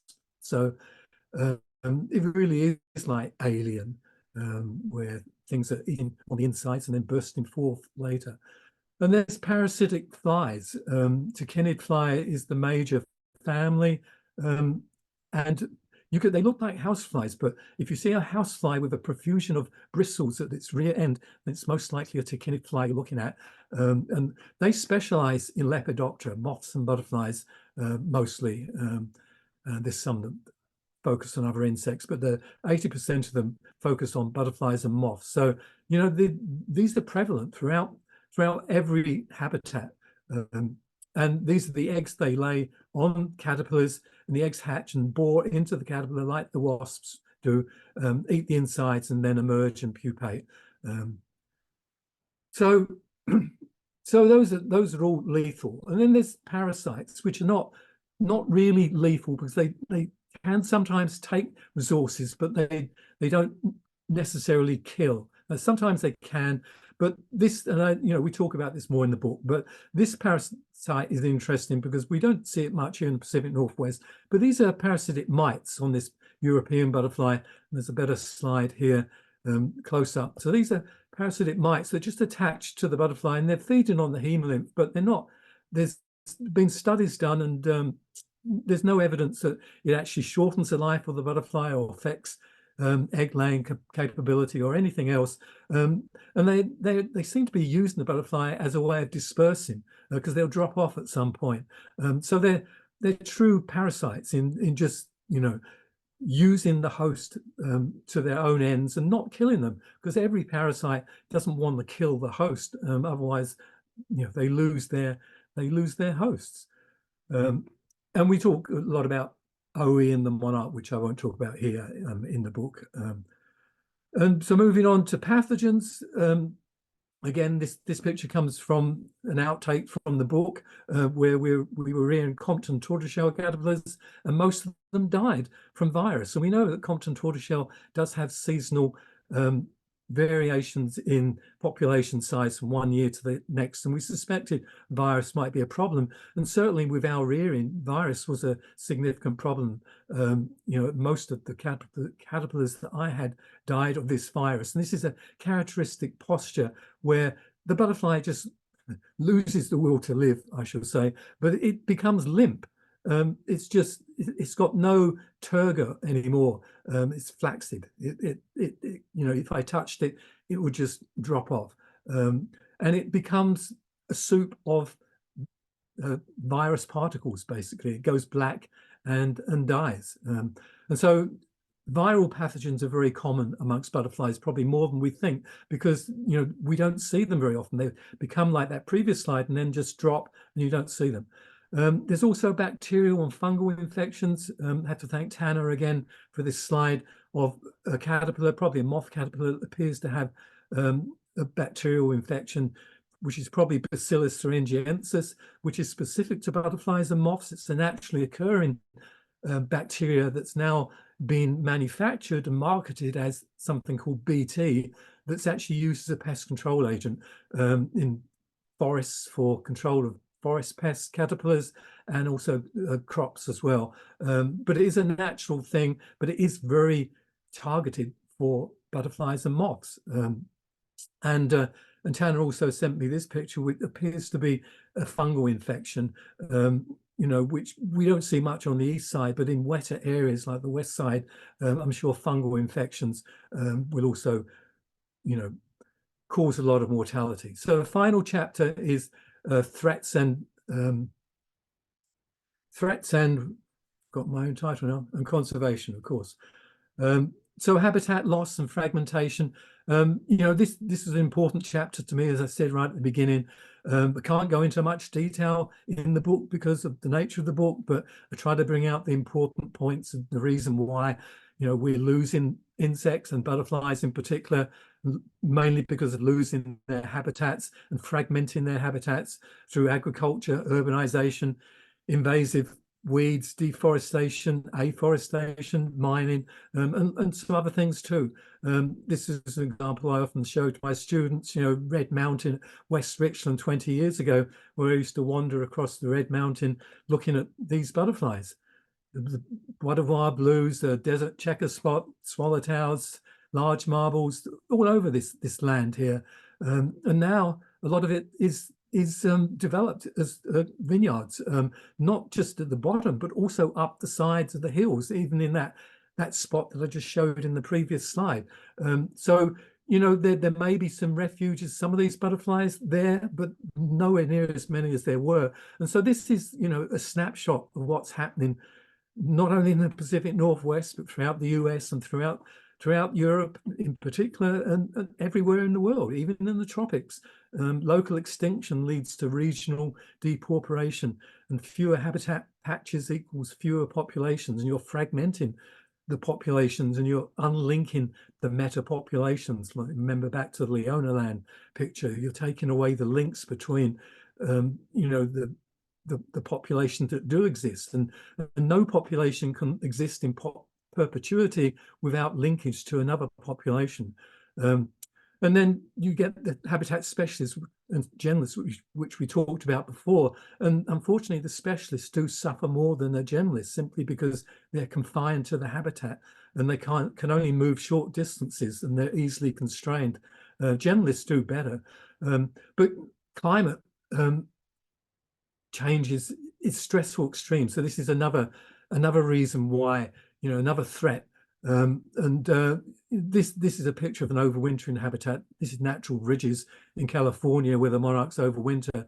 And it does appear that winter storms are becoming now a significant driver of Western monarch population dynamics. I mean, they're currently having one right now. And I remember giving a talk to WBA a year ago, and it was the same thing. So it's now becoming more common than not. And this is, if we believe the climatologists, this is a consequence of climate change, where we're going to get more extreme weather. And this particular extreme in this particular insect is a problem, because all the populations there, or a lot of the populations there, are affected. So increased climate variance results in extreme events. So we can get the other extremes as well, too hot. And there's already documented large population swings of Lepidoptera in the UK that are associated with extreme climate years. And in that case, very hot summers. And it takes, a while to come back again. And usually the outcome is negative in 5 out of 6 cases so far. So these extremes are a problem. And then, of course, there are some butterflies which may have nowhere to go under a warming climate, and these may be most at risk, things like the Melissa Arctic. The one butterfly Dave and I didn't manage to do for the Life Histories book, habitat on the top of mountains. What happens when it gets too warm at the top of the mountains? It's got nowhere else to go. Some of the species that are lower down the mountain can move up, but not perhaps the Melissa Arctic, which is already at the top. And so people are watching those species very, very closely. So what are the consequences of climate change? Well, either, the unfortunate extinction, adaptation within the current range, which we would hope and pray for most species would be the outcome. And I'm sure there's going to be some, but who knows? It's nobody, it's anybody's guess as to how many can do that. And then maybe some can move and change their ranges to encompass areas, and with favorable climate. And we've seen that in some instances in Europe. So that's another possibility. But, butterflies in these first 2 categories might make up most of the consequences. And then the pesticides. I'm not going to talk about pesticides because that's another subject entirely. But, there are studies that show an association between population declines and increased neonicotinoid use, which you've heard me talk about before, and it really is a serious problem. I talked about this before. And finally, farming and gardening for butterflies, on a positive note, there are things we can do, and we emphasize that at the end of the book. And exciting stuff like the things that I'm involved in with WSU, in getting grape growers to grow milkweed, for example, because not only are they good for monarchs, but they're good for biological control agents. And some growers, like this one, is actually growing them around their vineyard. So that's a positive thing for the future for butterflies. And I think that was my last slide. So thank you very much for listening, and I hope you got something from it. I hope you still go and buy the book, and I haven't spoiled it all for you. We can clap. Thank you very much, David. That was most wonderful. So at this point, feel free to unmute and we'll just have open discussion. Dawn Scanlon, do you want to unmute and ask your question of David?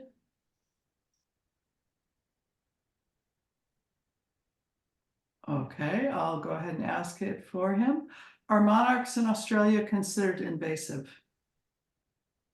They're not considered invasive. They're just looked down upon as something that's not native. And I do detect a slight change in more accepting of them now than they used to be. I was there last year, and they were certainly people more friendly to them than they were 20 years ago. So they've never been called invasive, though. So I think they've slowly coming to accept that they are a butterfly species. That's like.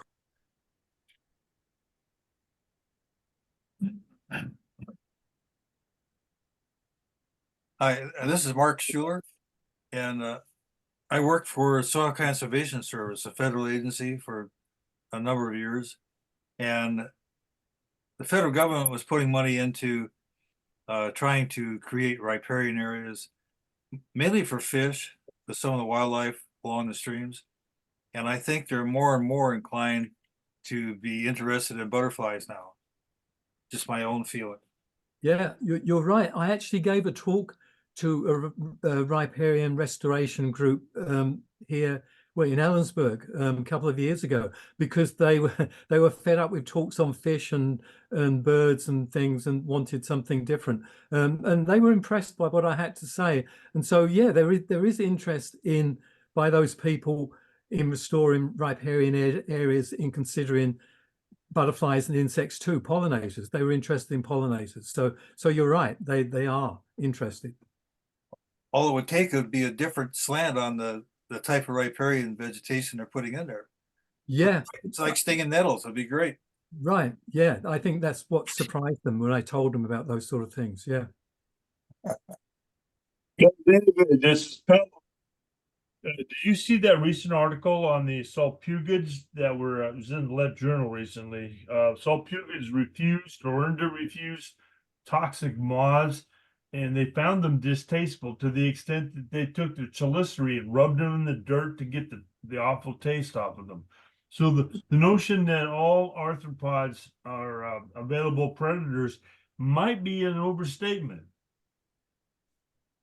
True. Yes, I didn't know. Hadn't heard about that one, but it doesn't surprise me. Yeah. David, Have you, Hi, Bob. Wow, look what dirt he's got. someone else- I've wondered if you'd heard of the current storms in California are affecting the overwintering monarchs. Well, I haven't heard any direct reports as to any damage, but it what's been happening there doesn't sound very good. I guess the one good thing is that it's later in the season than it was last year. Last year it was earlier, but at least now, if they're blown out of the sites, it's a bit warmer, and they're sort of almost ready to leave anyway. So that might be good. But yeah, I haven't heard any definite stories about numbers. Numbers were going down quite quickly before the storms hit, though, so that some may have been leaving anyway.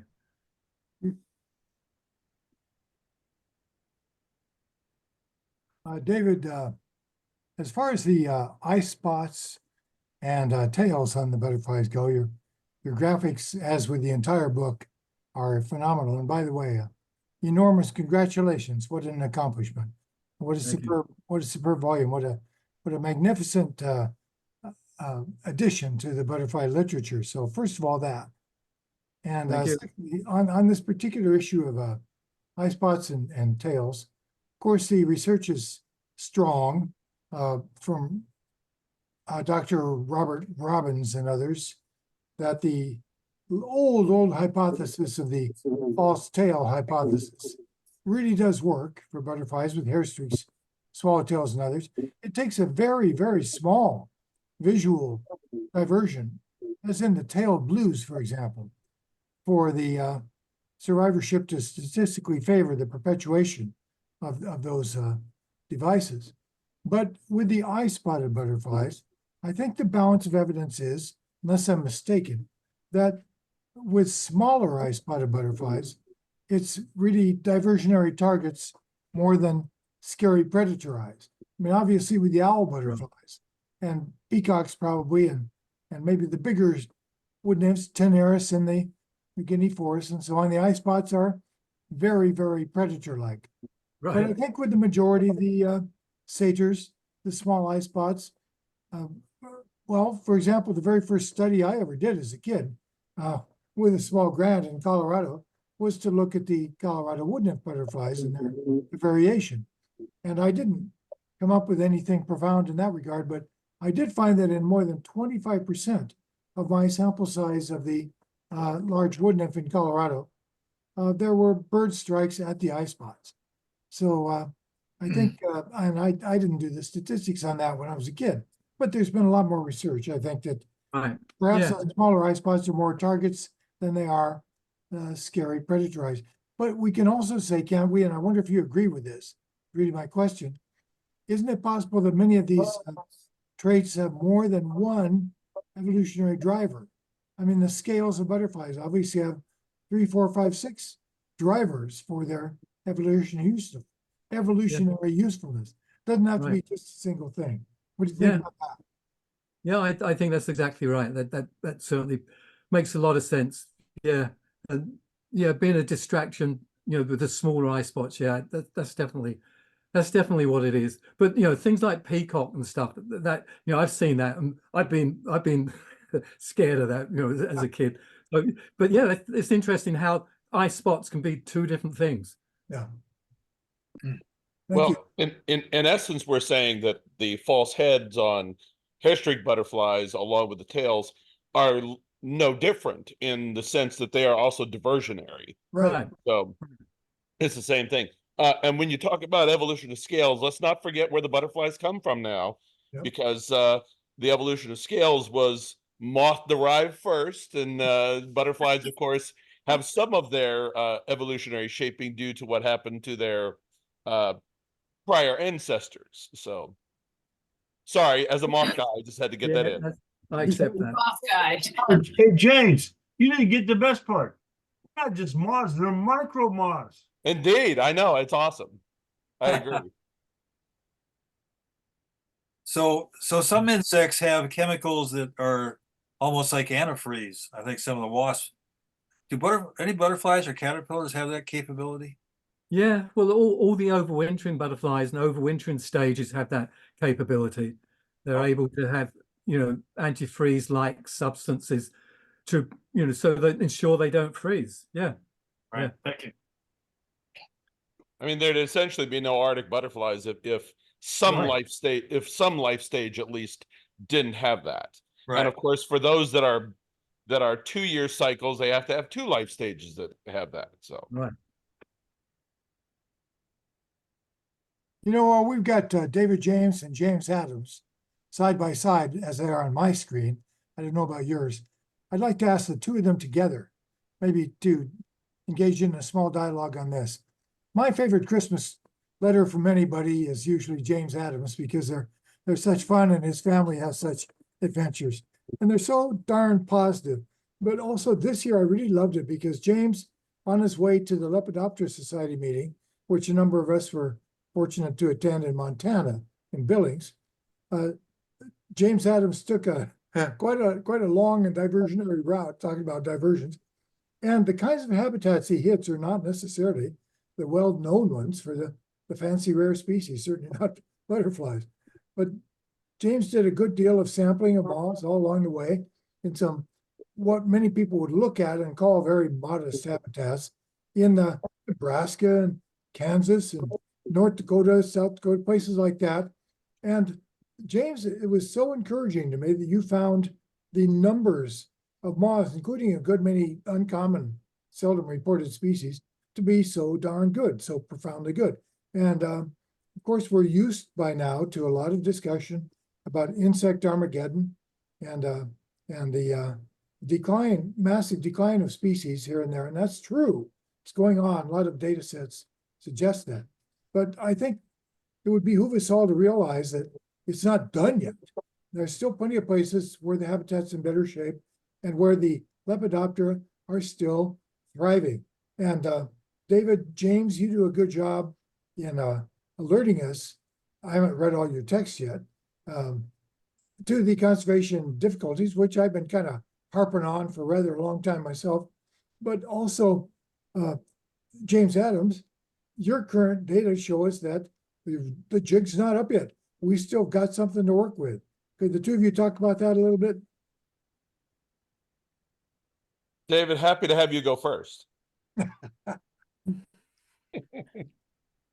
Yeah, well, I mean, yeah, I don't subscribe to the Armageddon theory for sure. I mean, there's still plenty of butterflies and insects around if you know where to look for them. Yeah, I mean, and also I'm a great believer in resilience and adaptation, as you know I am. So it's not like, I mean, there's obviously some species that are more vulnerable than others, but we're not anywhere near the state that some people might want to make us think we are at. And I have a lot of hope, a lot of optimism that a lot of species will be able to adapt and survive. So yeah, but and it all gets back to making sure people are aware and know about insects and want to look after them. So I get back to that thing I said right at the beginning, that you're full of, Bob. You're my mentor in that people need to advocate more, and to be aware. And in this time and age, when we have all the resources we have for communication, it should be so easy to get people involved. And I think to some extent we are doing that as well. I'm always happy and blown away to see how much is happening with the monarch, for example, and how many people are working for the monarch. And so the people are out there willing to do things, and so I have an optimistic view. I don't think it's all going to come to a grinding halt by any means. Yeah, I can just echo David's sentiments, and I understand that in many places that insect declines are real, but at the same time, the places where we see insect declines, I'm not so surprised that we see insect declines. Development, clearing of land, monoculture, chemical drift from crops. It doesn't surprise me that when you are close to human beings that you don't see much. But you get out in the good habitat, away from where anything's been developed, and away from where anything from development can drift over into the habitat.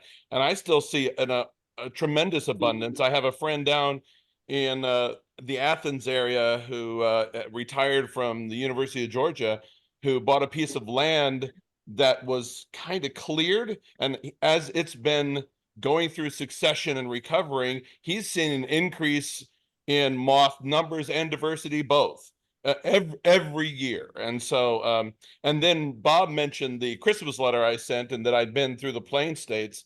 Honestly, I use David mentioned looking at Google Earth to get his Leona blue picture of the land, and I honestly can look at those satellite images and go, man, that looks like that'd be a great place for moths. And I go and I set out traps and I set out sheets, and sure enough, tremendous abundance, tremendous diversity. And so I think, that kind of thing could be really, really useful for targeting areas to help maintain diversity.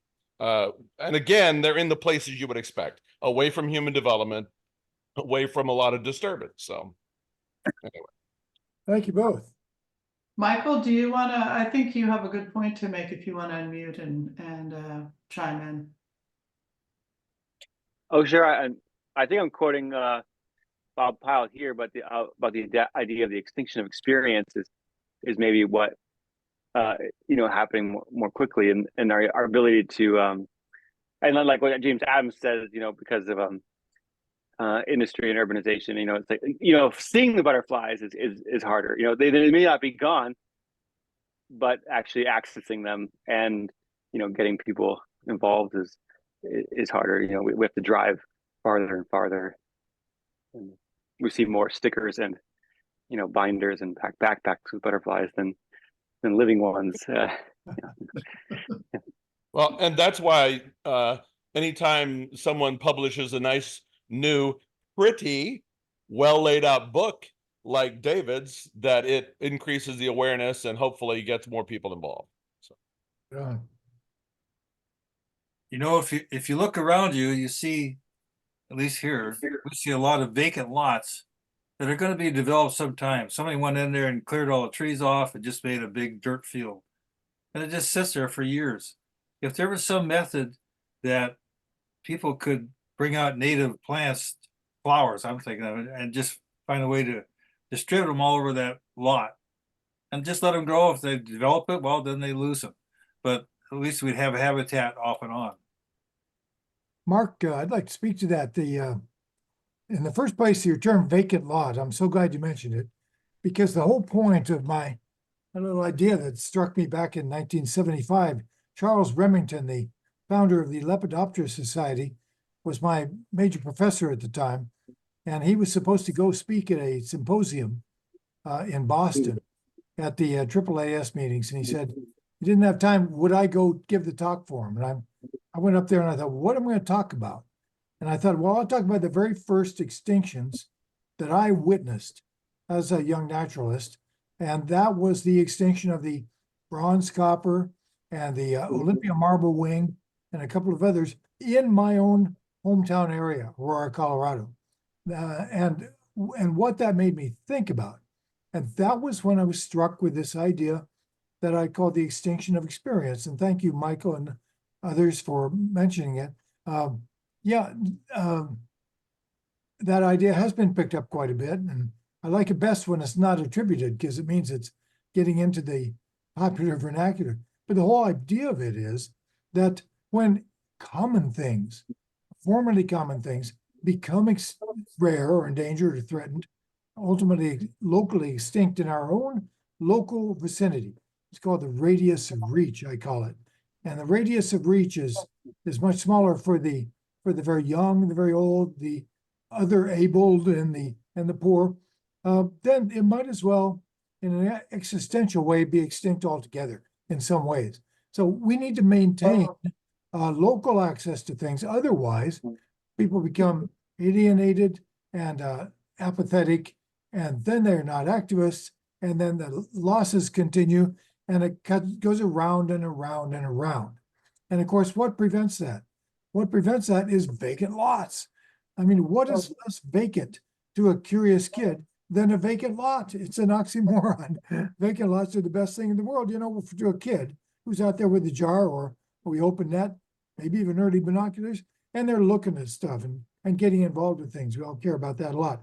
Now, Mark, your idea of counteracting the extinction of experience on a local basis with vacant lots and so on is a splendid one. It's not just endangered species on rare habitats. It's maintaining those common habitats in our vicinity. So here's just one example for me to shut up on, and that is from San Francisco. There's a wonderful lepidopterist in San Francisco named Liam O'Brien. Some of you know him. He's been up to Washington a number of times, looking at our day moths and others.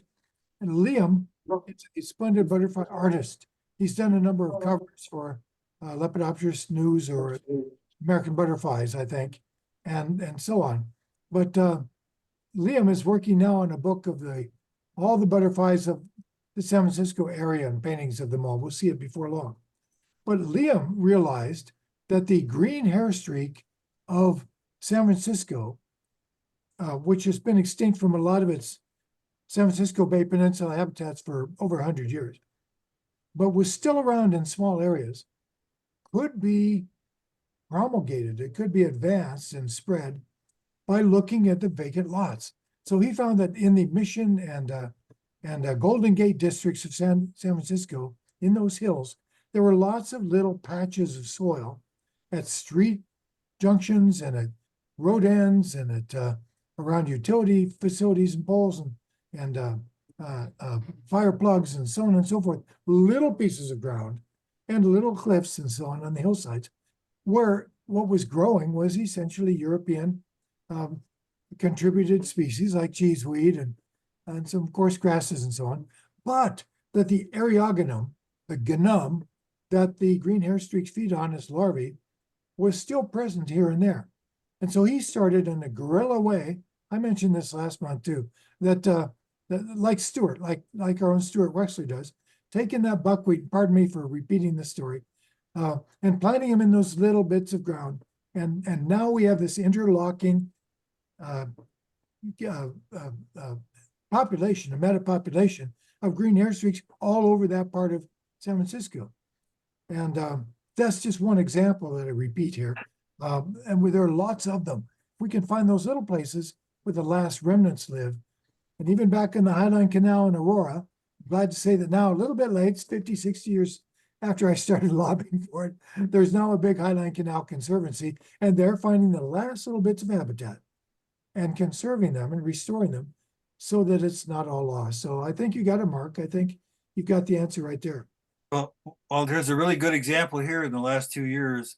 They built a new library in Spokane Valley, and they decided rather than planting grass and watering and mowing grass, they planted all native xeric vegetation. And they've got half a dozen native flowers growing on this 3 acres around the library.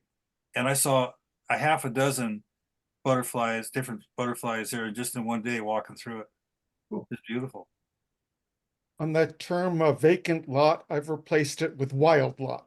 Yeah, Okay. that's Good great. idea.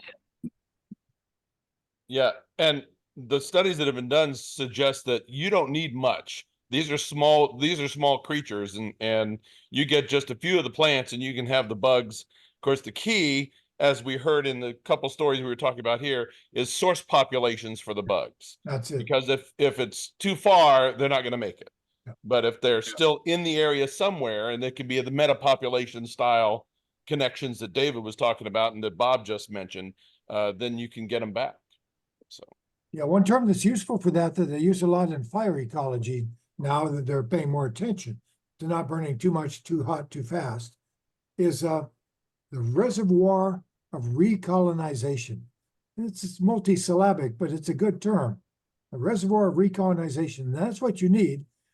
Yeah, you can say if you plant it, they'll come, but not unless you've got that James just mentioned. And of course, David mentioned that in his talk too. Yeah, got to have that place for them to come from. Get a whole bunch of them, then you get stepping stones, build an archipelago, and ultimately a real metapopulation. yeah, one of the issues that we have here in Georgia is that DNR in Georgia is big on fire, Yeah. but we're trying to help educate. There's a whole consortium of people from many institutions and other places in the state that are trying to get the people who are burning not to burn whole gigantic patches all at once. Yeah. Of course, it's more economical to do so than try to do a little patch here and a little patch there and a little patch there. But we try to make them understand you need those refugia, those reservoirs that you were talking about. And as you know, James, because you're the editor for it, our very next contribution in the Conservation Matters column and in Your Baby, the Lepidopterus News, is about that very topic. Yep, I'm formatting them right now. So Great. and I just today looked at that article. So Are we going to make this next issue after all? oh yes. Oh, great. Yeah, no problem. Good deal.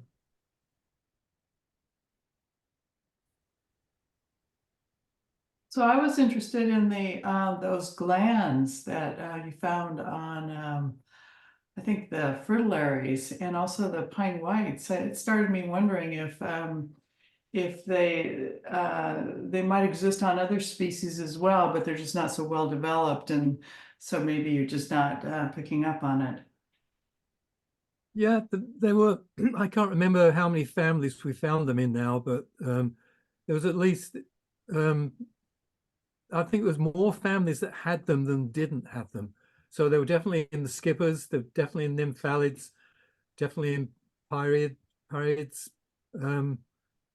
So yeah, I don't think we saw them in the blues, maybe, but yeah, and we didn't look at every species either. So they're probably a lot more widespread than we even realized. I mean, we only found them halfway through the book, and so yeah, I keep forgetting to look at them when I find caterpillars, but yeah, it's an area that needs further exploration for sure. I get a lot of inquiries about it, so I think there are people around the world that are looking more into that. There's a lot of tropical species that have them as well. So yeah, it made me wonder about the chemical fingerprint of the different species and if that's being explored. Yeah, well, I'm sure that it's going to be different for every species, or well, every family anyway. So, and yeah, it's a fascinating thing.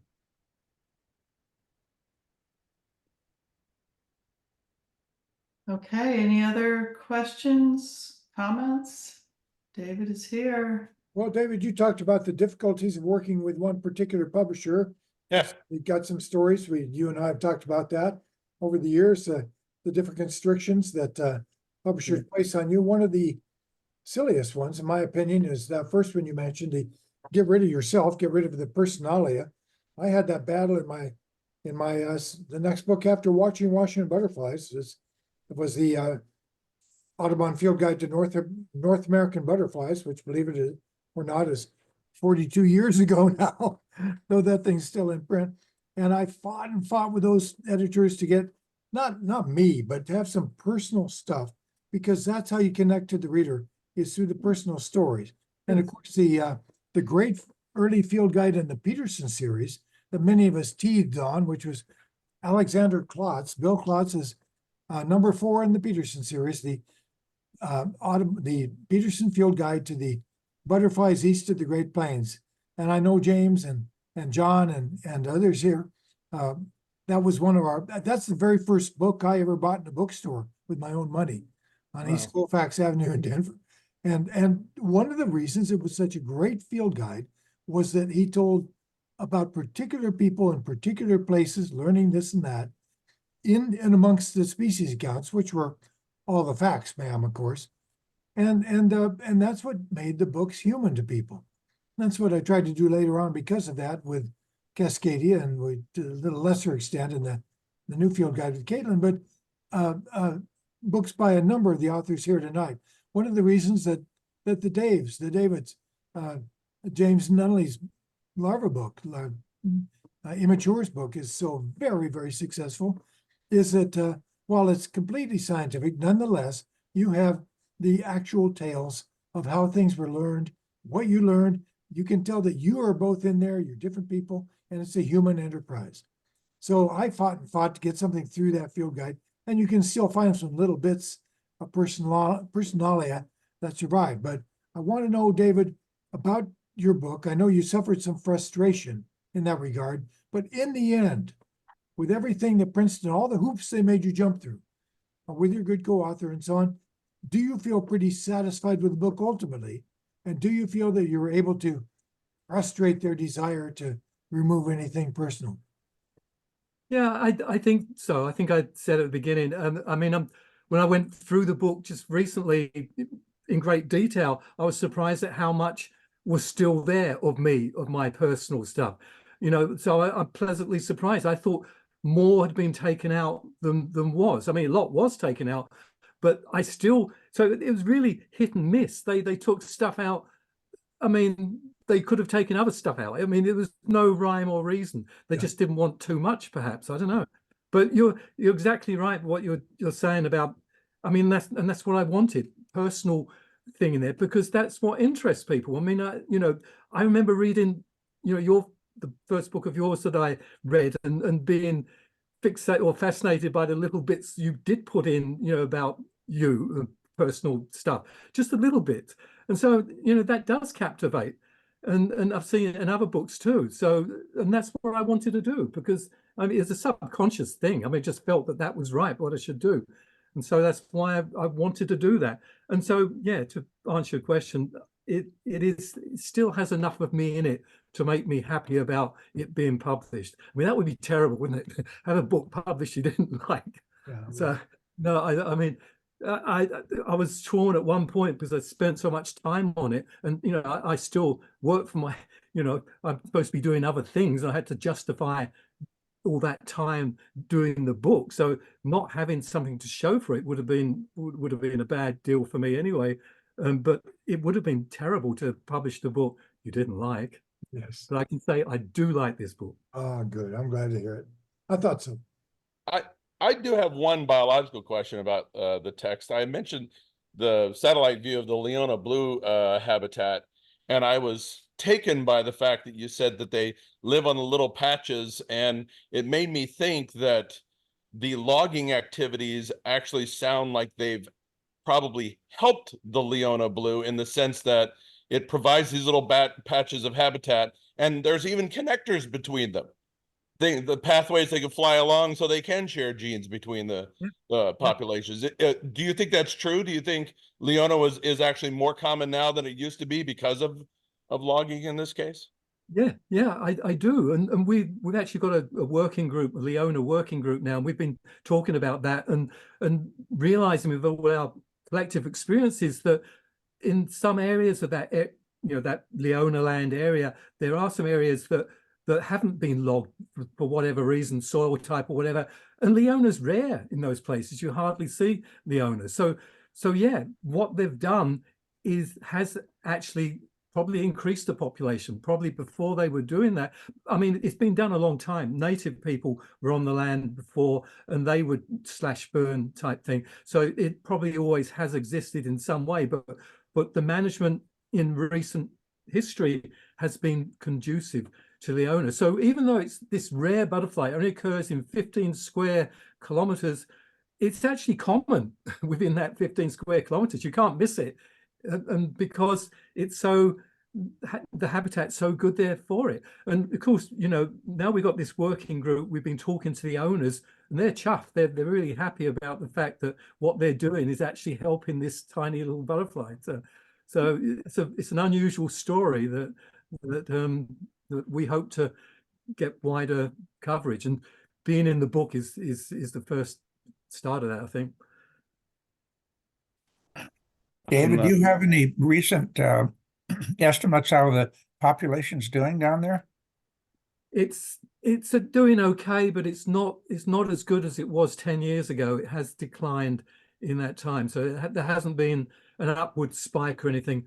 That heat dome thing we had in 2021, that arrived at the really critical time of larval development, and you know, so it crashed after that, but then it recovered the following year, and it still hasn't got back to what it was previously. So there does seem to be a downward trend, but not worrying yet. I mean, still, you can still go there and see them quite commonly.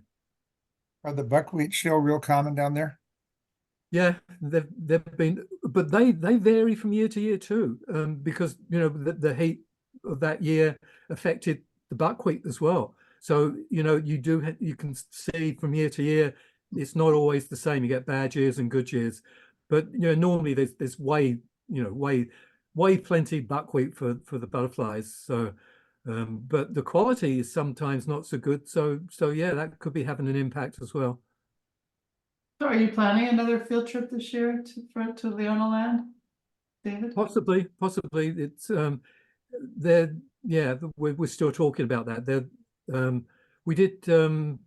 We had a meeting in the field last year, and we're going to have another one this year that we might be inviting people along. So there probably will be an occasion that we could organize a trip for. Will it be announced as a field trip on WBA? Yeah. Okay. It'll probably be towards the end of June, last week of June.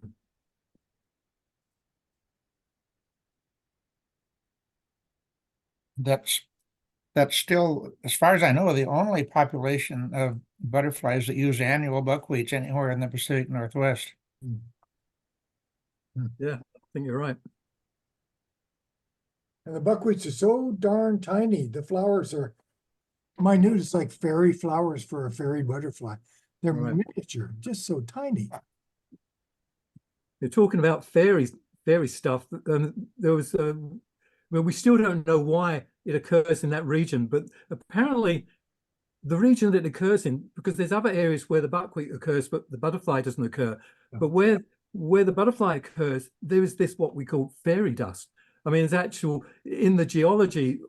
There's something, a mica or something that's just in the area where the owner is. So we've ascertained that this appears to be true, but we haven't worked out what the reason is. But so yeah, we called it fairy dust. Whoa. So do you think it's maybe connected therefore to some mica dust mineral that gets taken up by the food plants that is somehow necessary for the larvae to survive? I'm just wondering if you're going to make this, if you're going to try to make this claim about the fairy dust is only there and this is the only place we find the butterfly, there's got to be a connection, right? I know. These are the things we're thinking that we'll have to look at. Yeah, we hope to get some money to look more closely at these things, but yeah, that's an intriguing thing we have to look at. Of course, for those who don't know this, Leona's little blue is one of the 7 species or so, or subspecies that are part of this guild of butterflies that occur essentially endemically in the ash field of the Mount Mazama eruption, the greatest of the prehistoric volcanic eruptions that we know of in the Northwest. And there's this ash field off to the east. And of course, each one of the major volcanic events will have had its own geological profile. So, you know, one of them may have had the fairy dust in it, who knows? And that could be the one that particular taxon has co-evolved with. Mm. We'll have to look at that. So Don, do you want to ask your question? Do you want to unmute? So yes, I read a story about butterfly bush, and they were saying it was bad because its nutritional value was like fast food restaurant food, and I thought that was strange. Is there any data that shows the different nutritional value of the various nectar plants we could plant? I don't really know the answer to that. I don't think there is. I don't know if Bob knows anymore, but that story about Buddleia doesn't sound right at all. I agree. Yeah. There may. Well, I do know a Do little you know, bit Bob? about butterfly bush. A lot of what you were hearing about it being bad for butterflies was overly simplified. It's not actually a poor nectar source. It's a great nectar source, but it's not a good larval host plant, and it crowds out plants that are better larval host plants like willows. It just got hugely oversimplified in the public press. And so all you heard was the nectar is bad. And that's not actually the case. It's the host plant and the crowding out of the native host plants. Yeah, I think Regina puts that perfectly. When people become enthusiastic for something, it's all too easy to overstate the case. And because of those contentions, Don, I've looked into that quite a bit. And I've asked people to please show me some data that there is a nectar differential. And yes, there has been research on a number of different nectar values in different species, but I haven't seen any that have particularly targeted Buddleia. However, just from my own personal observations over a very, very long time in a lot of places, I cannot believe that Buddleia's nectar value is low. It's not just attractive, but it maintains, certainly where I live and so on, year after year after year as a primary nectar source for several species here. Their numbers well. I mean, however, I still try to deadhead it. And in fact, recently, I've kind of dramatically reduced the actual ground cover of my Buddleias, not because it has spread beyond my land, but I don't want it to, because it's absolutely true. It's been a very unhelpful plant in the Dungeness and Gray Wolf and Elwha and Skagit drainages, where it has displaced native riparian vegetation that have more ecological value for different purposes.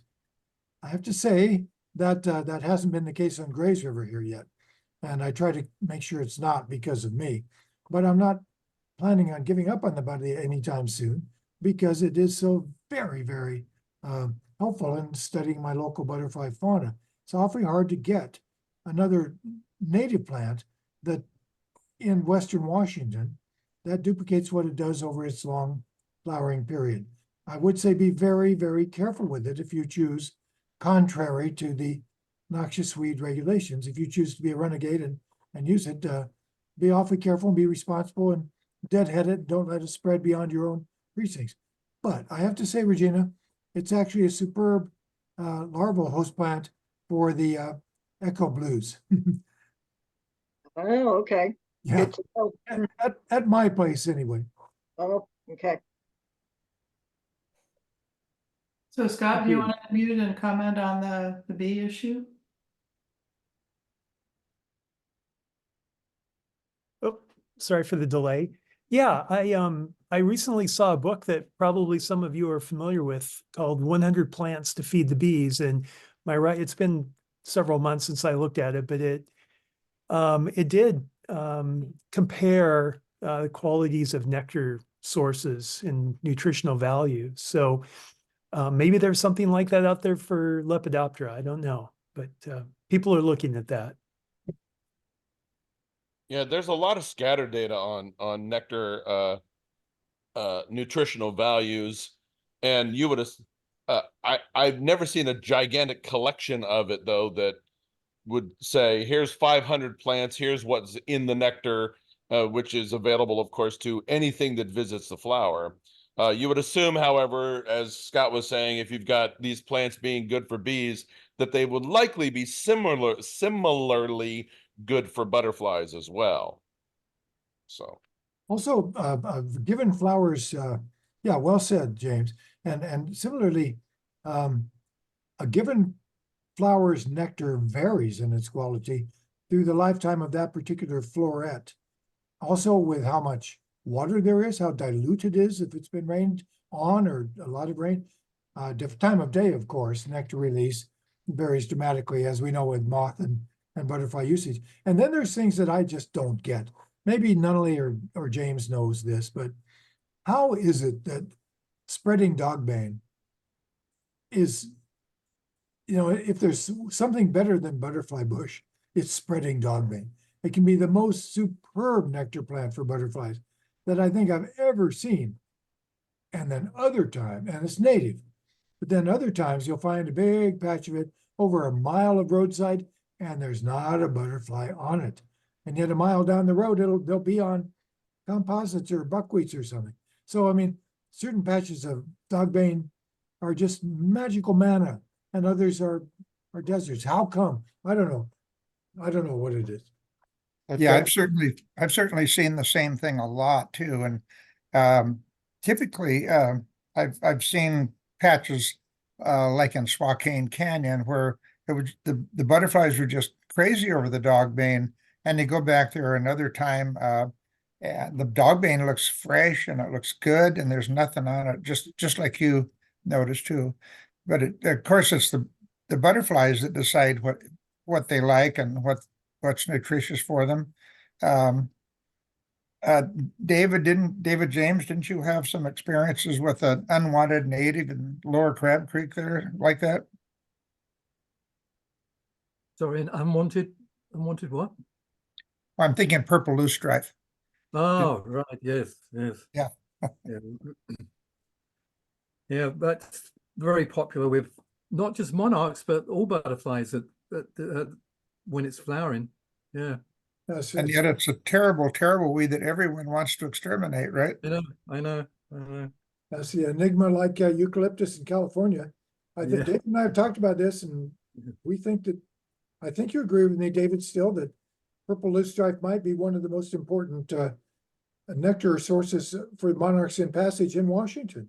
Down in the Snake River, and for viceroys as well. And yet. So these things are enigmatic. Yes. Because like with the dogbane, you can sometimes see purple loosestrife with no butterflies on it as well. Yeah, very much so. Yeah. I mean, the spreading dogbane story you and Dave just mentioned, I've seen exactly the same thing too. So yeah, purple loosestrife isn't always attracted. Sometimes it's not. Interesting. Yeah. Well, it could have something to do with the nutrients it's picking up from the soil, because that's going to vary tremendously. Soil is super specialized from site to site. Very good point. You get exactly the same thing, as you know, with larvae as well, because there'll be this thing that feeds on this food plant. You see a big patch of it and you find no larvae. You go down the road, 5 miles, there's another patch of it, and you get out and larvae are all over it. And so again, it's one of those things where different patches, like Regina was suggesting, it's got to be something going on with the soil where the nutrients are slightly different.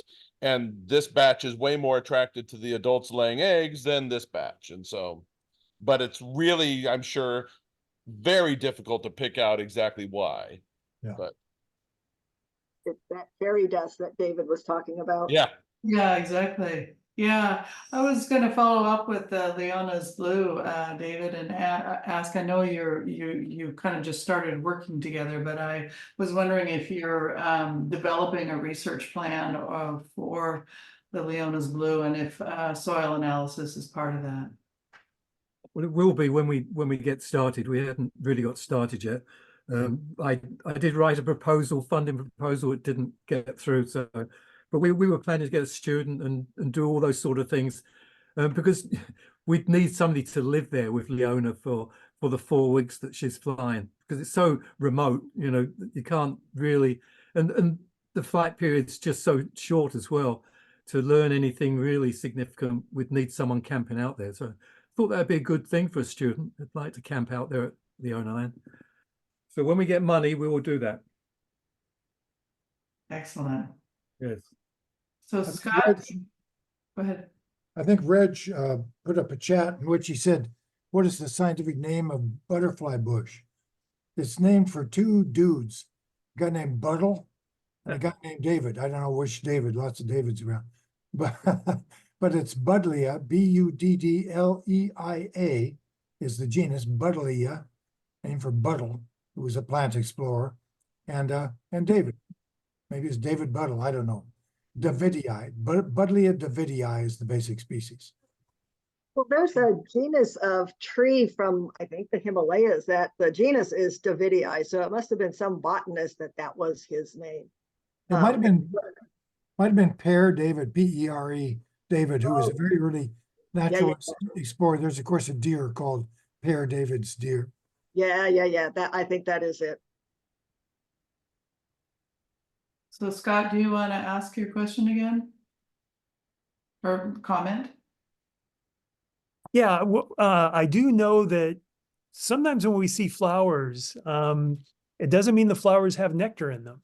And I know as a beekeeper that there are periods when the Himalayan blackberries, which are the main nectar source for honeybees in the Puget Sound Basin, you see lots and lots of flowering Himalayan blackberries, but you won't see any bees on them. And I've talked to other beekeepers who've decided, maybe they're wrong, but they've decided that the blackberries don't always have amounts of nectar that are sufficient to attract the honeybees. So I just wonder if that same phenomenon affects other flowering plants. The flowers don't always have enough nectar to entice butterflies into feed.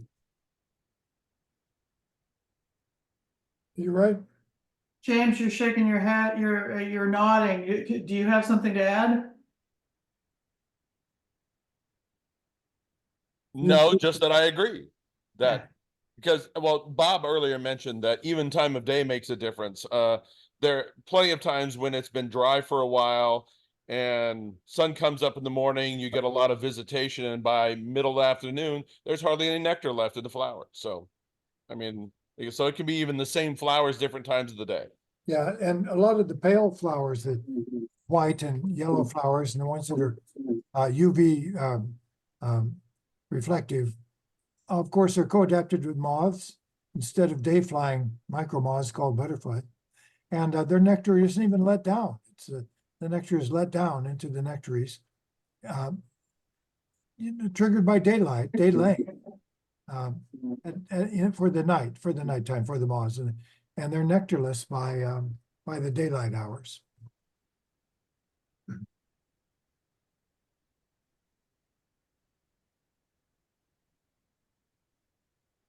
Okay, any other comments, questions, discussion? One more comment. This has been wonderful. It's good to rub elbows with people about as far across the country, at least continental US, as I can get. So So it was worth staying up for. yes, it was worth staying up for. It's going on midnight in Georgia, isn't it? Yeah, but I have no classes in the morning tomorrow, so I'm good. So Great, well, thank you for joining us. absolutely, it's a pleasure every time. I mean, I think I've joined 3 times now, and it's been a blast every time. So Excellent. You the best, James. Love to hear you, Jonathan.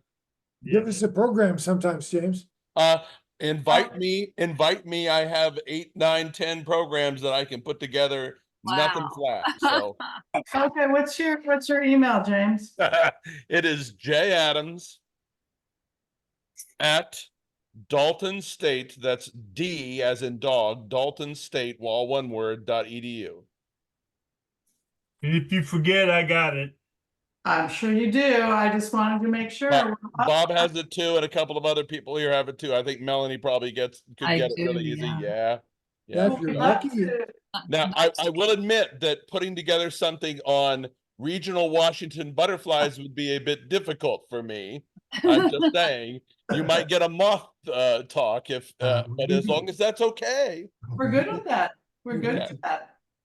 Okay, well, I'll be contacting you, James, and I don't know about the rest of this year, but I'll check with you about your availability and topics, and we will really look forward to hearing from you. Well, during normal college semesters, I should be available because I have to be here to teach class. So Not a Okay. problem.